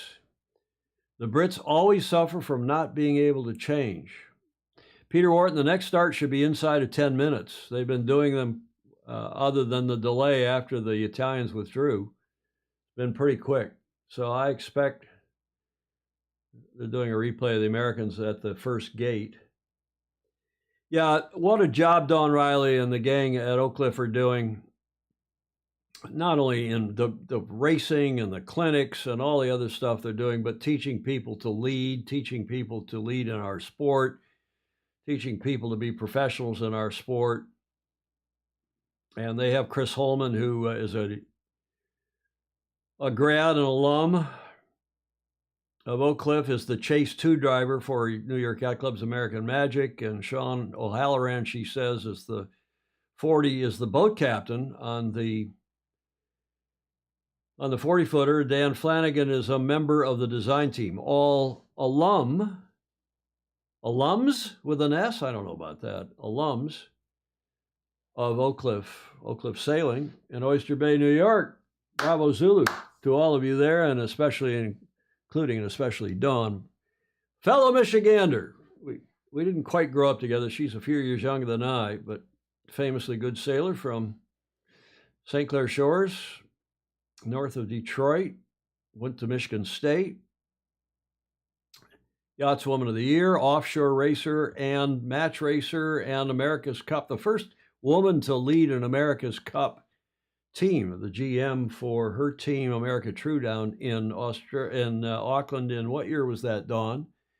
America True would have been 03, right? Or was that 2000? Maybe 2000. Great job, New York Yacht Club American Magic. Great job, Slingsby. That's Phil Laffin. 2000. Thanks, Don.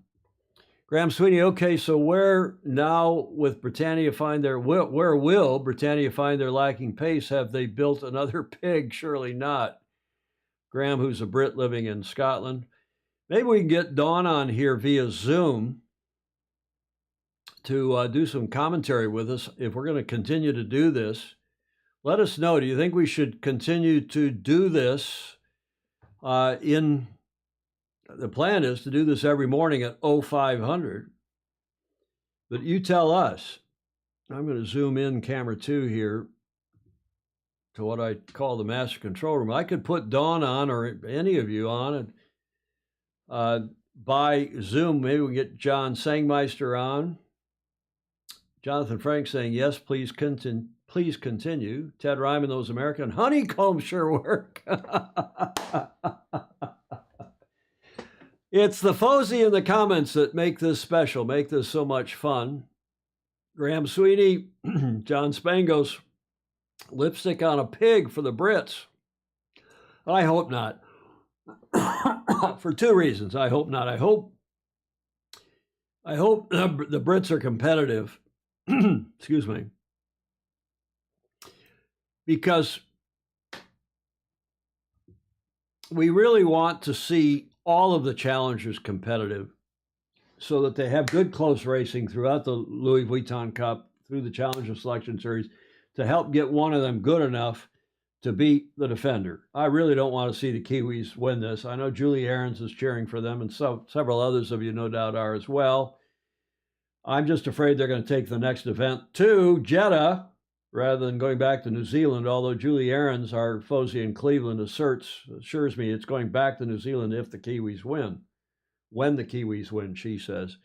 But the challengers have got to all be good, including and hopefully the French and the Brits and Alinghi, It looks like American Magic's okay. It looks like the Luna Rossa Prata Pirelli are okay. They get their electronics sorted out. And one of them will be good enough then to give the Kiwis a good thrash in the match. Yeah, John Spangos, but that boat does look a little off in that very first race. And that's the way the Cup used to be, as John Sangmeister will remind us, he having sailed with Dennis Conner back in the day, and Don knows this as well, that we used to go out back in the 67. I wasn't there in the 60s or 70s, but I was there from 1980 on. Greg Prussia. Hello, Greg. There's a terrific sailor. Please continue with the shows. But we used to go out, watch the boats go off the starting line, and one was either a click higher or a click faster, click higher, or maybe a click faster in kind of medium air. And you'd said right at the first race of the match, again, because we're talking about the match, because the challengers never raced against the Defender until recently, until the match. And you'd go out, and it was very exciting. It was very interesting to go out to see in that first race of the match who had a bit of an advantage, either speed or height or both. And maybe we're already seeing the handwriting on the wall here, at least among all the teams, including the Defender, who is sailing in this preliminary regatta, and who will be sailing as well in the Louis Vuitton Cup. That, a lot of people find that anathema, find that just cretonic. And we'll get a beat on the Kiwis and they on the challengers as well, because they race in the rounds robin phase of the Challenger Selection Series. Then the top 4 challengers go on to the semifinals. This is all next month and beyond. So, okay, absolutely, Phil Laffin is saying keep the party going, the watch parties. Tier de Jong as well. If anybody is contrary-minded, is the late, great Commodore Harry Anderson, speaking of Oyster Bay and Sewanaka Corinthian Yacht Club, would say. Harry Anderson, former Commodore New York Yacht Club and one of my mentors, he'd say, anyone else contrary-minded? He'd run a meeting and he'd say, okay, all in favor, say aye. Anyone contrary-minded? You felt, you were ashamed to put your hand up if you're contrary-minded.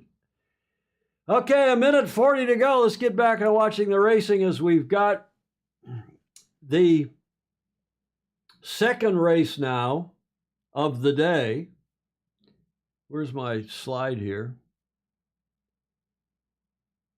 But you got the French, or Orient Express, sailing their second race. They lost their first race against the Swiss, and now they're sailing their second race against the Italians. The French against the Italians, with a minute to go to the start.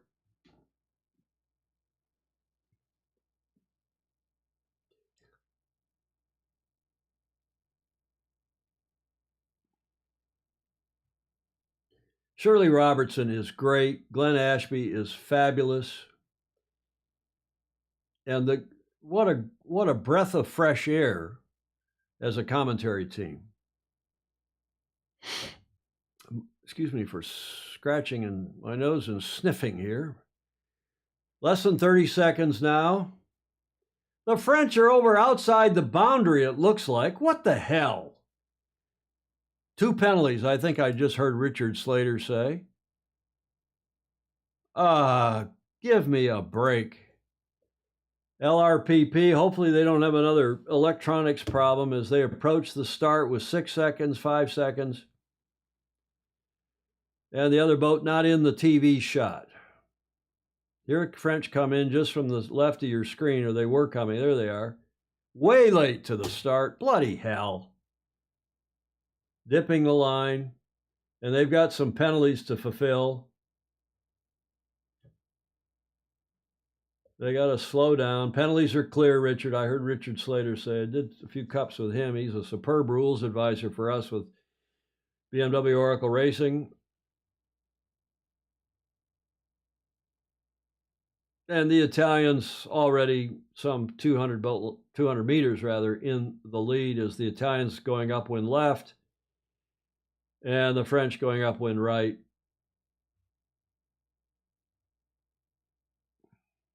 Bloody hell. Jonathan Frank, Tom, is there any chance you could bring up the broadcast audio up just a tad during the race? Here it is. Well, yeah, coming in, they did fall into a light spot. But they just fell off the foils, and then it just takes I don't want to get Speedsville, you know, when you're trying to get down below the line. So I'm listening to it in my earpiece, but I really don't want to bring it up and get a copyright strike. Drop their croissants, Marcos Weinstein said. Rick Bannerow, sacre bleu. Jonathan Frank, the way YouTube, Facebook, the main method for judging if somebody's restreaming copyrighted material is the audio, because that's obviously a lot easier to scan and compare with the billions of minutes, seconds of video that they're scanning every day.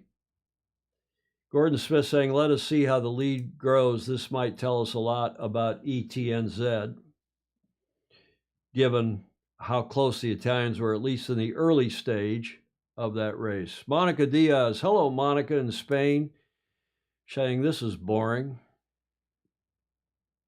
I'm watching it here on the big screen TV, over my shoulder here, switching the show here. Monica, I'm glad to hear you survived the fires. Her home was dangerously close to a wildfire in southern Spain where she lives. The merde has hit the fan, Graham Sweeney's saying. French are catching up, aren't they? Maybe not.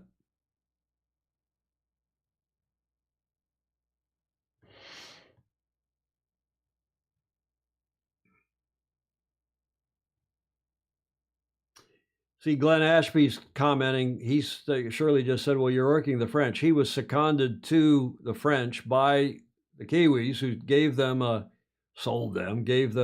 design package.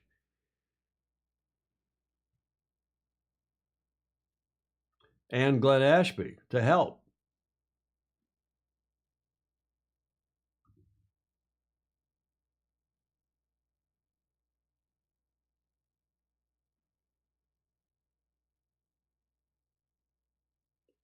Yeah, 260 meters, the delta showing down here.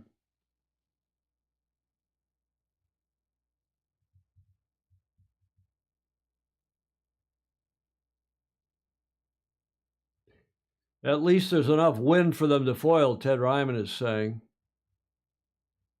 The boats all look great. Rick Bannerow thinks Alinghi will sandbag, thinks maybe the Italians will sandbag. Nobody's going to show any cards with against the Frogs, against the French. Leg 1 of 6, the Italians threw upwind left end of the gate and around. Without the start penalties would be neck and neck. Gordon Smith thinks OE, Orient Express, would be neck and neck without the pre-start penalty. I'm not so sure about that, Gordon, but they do look maybe to have caught up a bit. French going down the upwind right, downwind left side of the track. Shirley still thinks there's more wind over there.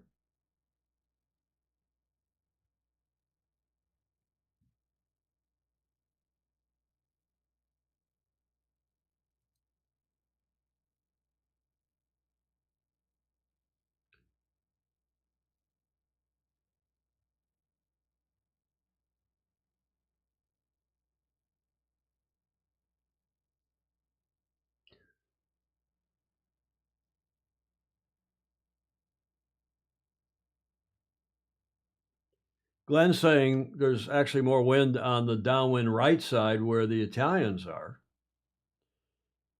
I don't know what, that's a brand new graphic. Cap Gemini has apparently produced that. I had a press release this morning about this graphic showing the wind field.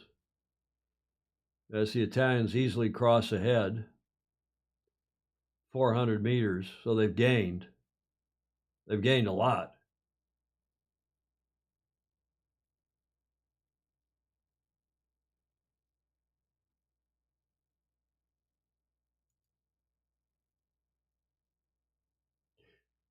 Yeah, Andrew McIrvin agreeing that the Italians have extended nearly doubled indeed.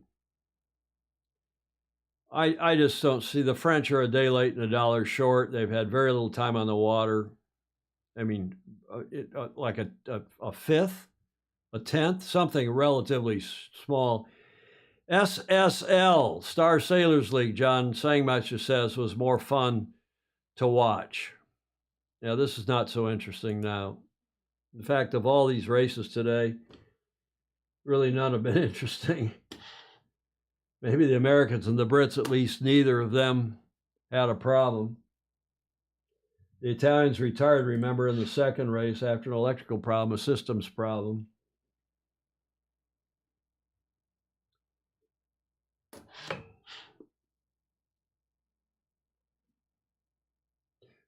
Swiss clobbered the French in the first race. Clark Chapin said, no, that would be a day late and a euro short, not a dollar short.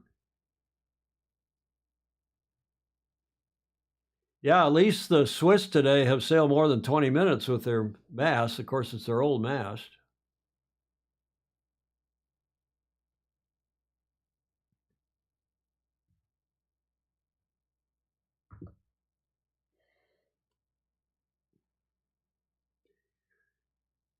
Those of you kindly asking after Julia, she is not here today. She's upstairs.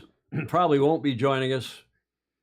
Early mornings is a bit of a logistical issue for her to get out and about, and being wheelchair bound that she is, but she wanted badly to come down here and join us. She was really, I'll get down there. I said, well, maybe Julia, but she will be here tomorrow afternoon when we do our regular Friday afternoon show. And we've got Luca Devoti coming on, remember?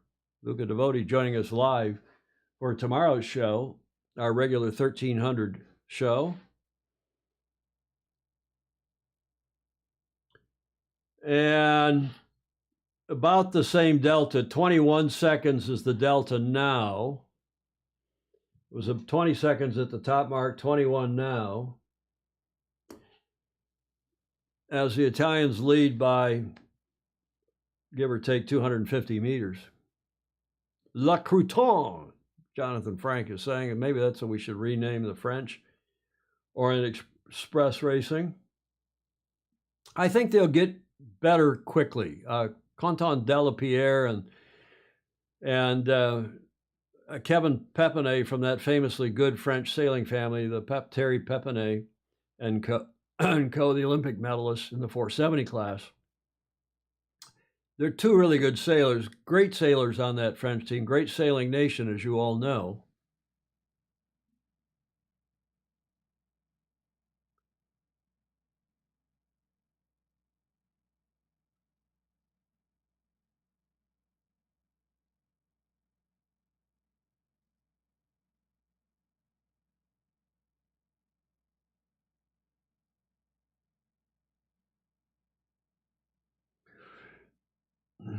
Graham Sweeney likes the Italian boat. A juggernaut. I'm not sure that's the word they'd use.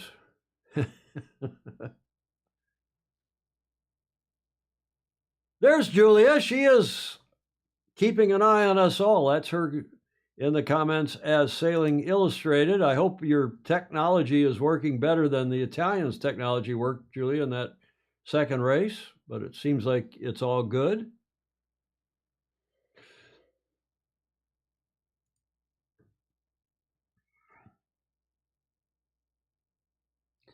You can put in the comments, Julie, FS for finger shake or FW finger wag if need be.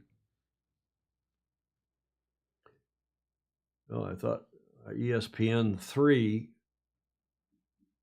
No finger wagging from the bench. She's got to be here in the chair to do her finger wag.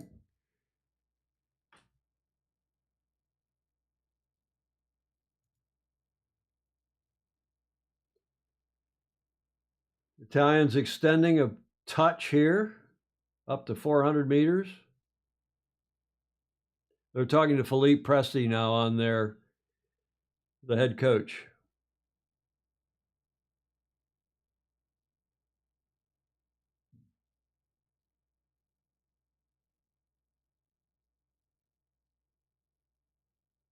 I think Julia's, Jonathan, let me listen to Philippe.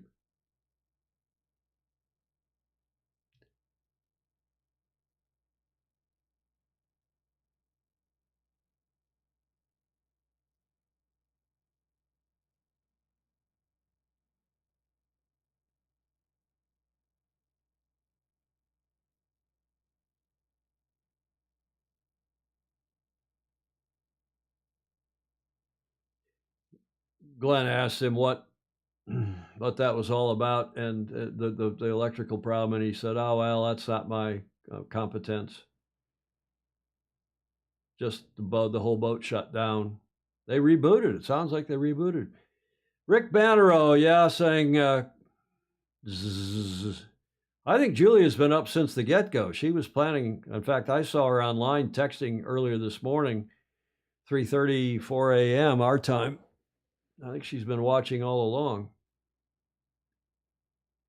Again, she'll be with us tomorrow afternoon for our regular 1300 show when we have Luca Devoti coming on. He will have watched today's racing and tomorrow's racing and give us some analysis tomorrow afternoon. He, the very fine sailor, Olympic silver medalist, Luca Devoti. Luca was also the head of the Plus 39 syndicate in Valencia, 2007, the Italian, one of, 2 or 3 Italian syndicates. 12 knots, John Emmett is saying, is the wind speed. As the Italians headed downhill on leg 4, they got another sausage up and down to go after this downwind leg. 29 seconds, the delta, so it's gone 20, 21, 29. Little gain by the Italians.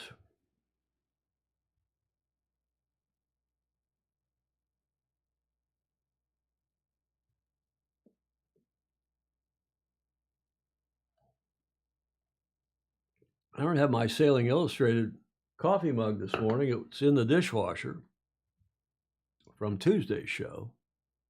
Should have just rinsed it out and gone with it again.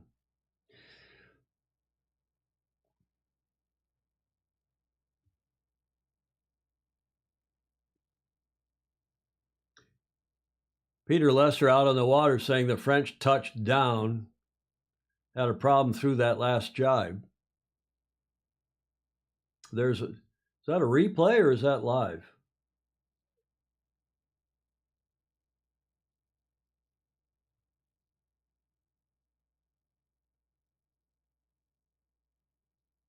Yeah, there's a replay.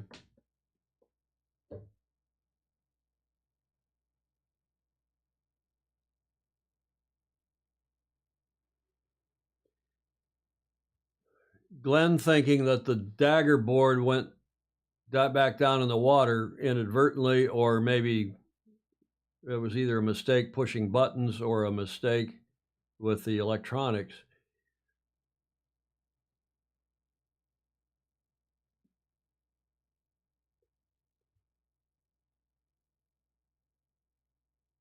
Shirley trying to be nice to the French about the French.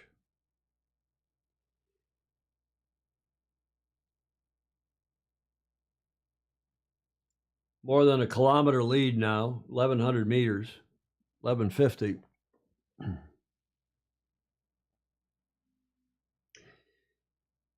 Graham Sweeney in Scotland saying, watching ducks on a pond is far more interesting. It's missing the humanity of sport. Yeah, it looks like RoboCops. Helmets and, where were the days in the 70s when they were in shorts and rugby shirts and Ted Turner had his engineer's cap on? You could see the faces, you could see the sunglasses, you could see the humanity of sport, as Graham Sweeney said.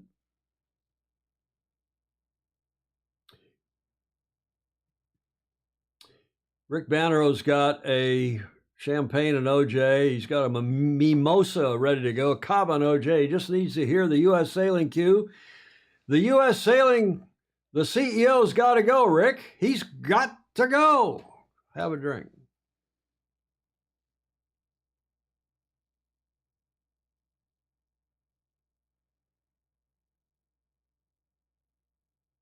Problem for the Italians in that tack, Glenn Ashby asserting. And Glenn knows so much. He's been with these guys. He was on the boat last time. He's coaching them now and also coaching the French. And he's an Aussie, obviously. He's a multiple world champion in multi-hulls and Olympic medalist and on and on and on. He's just multiple Olympic medalist, isn't he? And he's just a nice human being and a terrific sailor.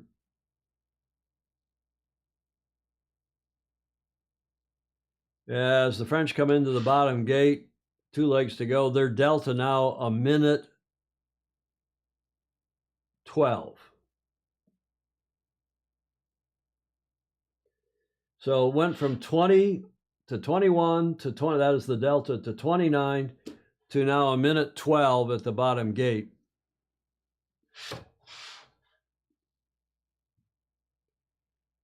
We want to see sails going up and down. We want to see people trimming. We want to see people grinding. We want to see people really steering the yacht, which is what we're all used to doing in our day-to-day yacht racing, sailing, and so on. And that's why, I don't know about you all, but if I go over to St. Francis Yacht Club and talk to anybody over there, they're really not interested. Oh, yeah, Tom, what's going on with the Cup? Who's in? When's the racing start? We know there's something going on in Barcelona.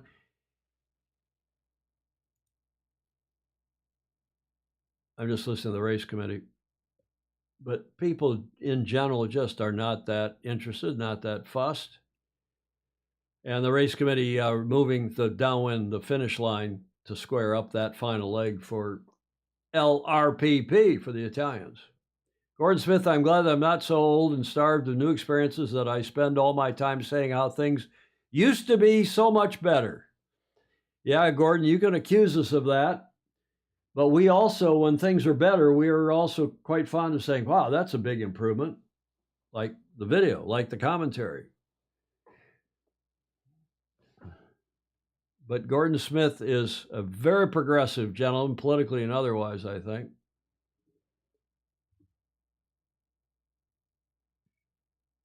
Clark Chapin, also a political progressive.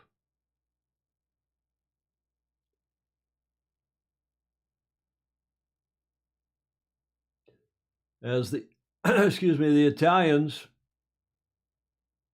have a big lead, over a kilometer lead.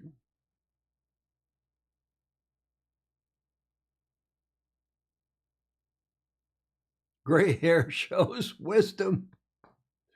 Thank you, Phil Laughing.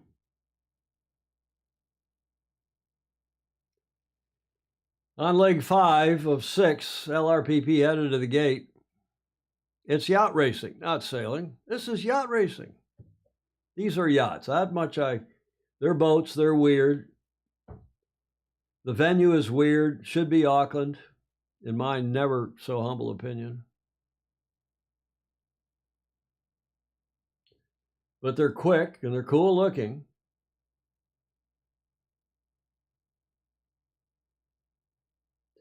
And bloody hell, you're showing 2 helmsmen now all the time. Co-helms. Rick Bannerow saying, zooming up to the proverbial 30,000 feet today isn't so much about the results. It is really a first day to shake out the cobwebs and iron out the team's wrinkles. This is really the first time we've gotten to see the boats in a modest form of action. Yeah.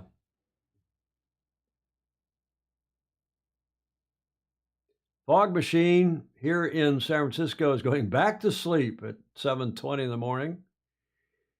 Andrew McIrvin likes the looks of LRPP the best. The silver, I assume you mean the livery, Mr. Dr. McIrvin.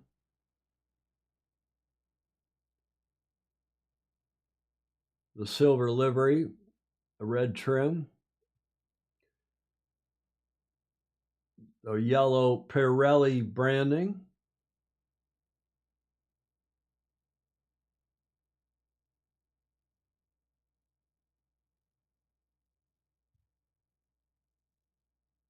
Well, he likes the shape of the boat as well. I like the shape of New York's boat, Andrew. I like the sailing team on the Kiwi boat. They look very fit through their maneuvers and otherwise. And I bet you if any of the teams were sandbagging today, it'd be the Kiwis. Tom Ogilvy has sent me a picture. Where is the picture, Tom? How did you send it? I can insert it. Did you text it, email it? How'd you send it?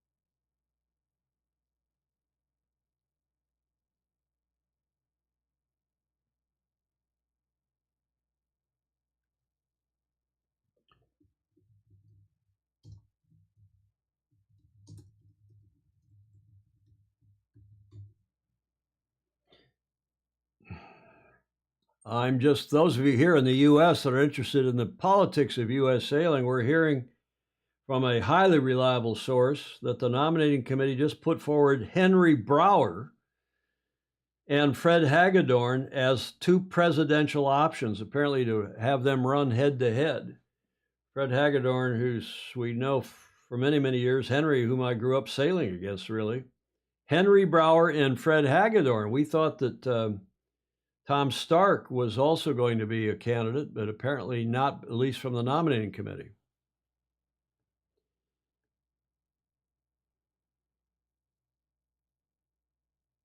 Interesting.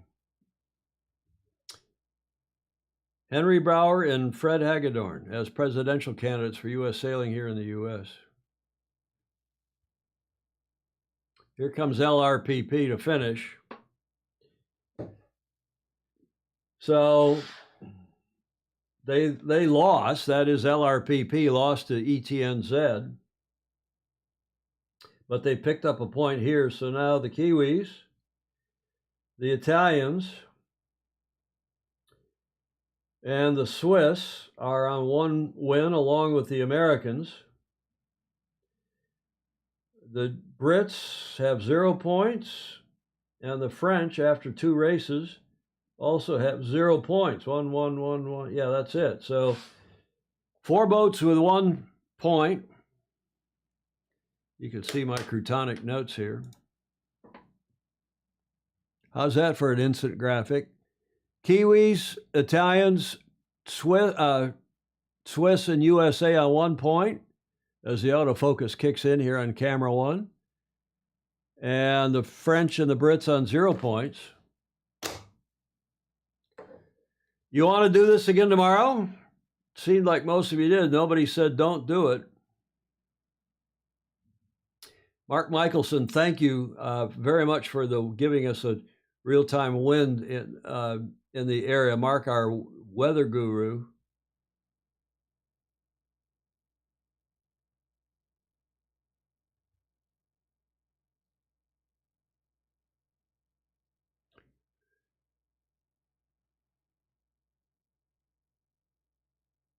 ICAP, Phil Laffin is saying. Here come the French, 1:33 behind. 1:33. I think the handwriting is on the wall in some of these cases. You gotta be heartened if you're Italian, and if you're a Kiwi, and if you're an American. You got to be heartened by what you saw today. Maybe the Swiss should be upbeat as well, having had all those masts. They lost 2 rigs, and then they're back to their apparently old original rig. So you've got to be happy if you are Swiss as well. I would think, wouldn't you think?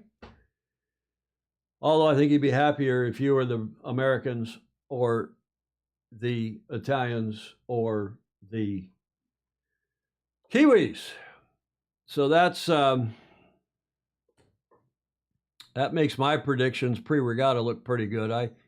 Some of you had the Italian second, some of you had the American second, a few of you had the Americans first, most of you, and including me, had the Kiwis first going into the regatta in our own private rankings, personal rankings.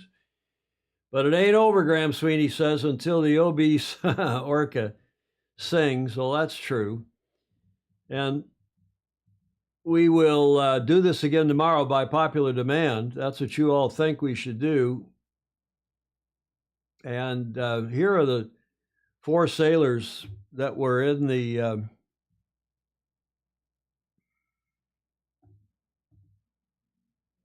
where is my I wonder if we should do a Zoom tomorrow. I put my Zoom slide up.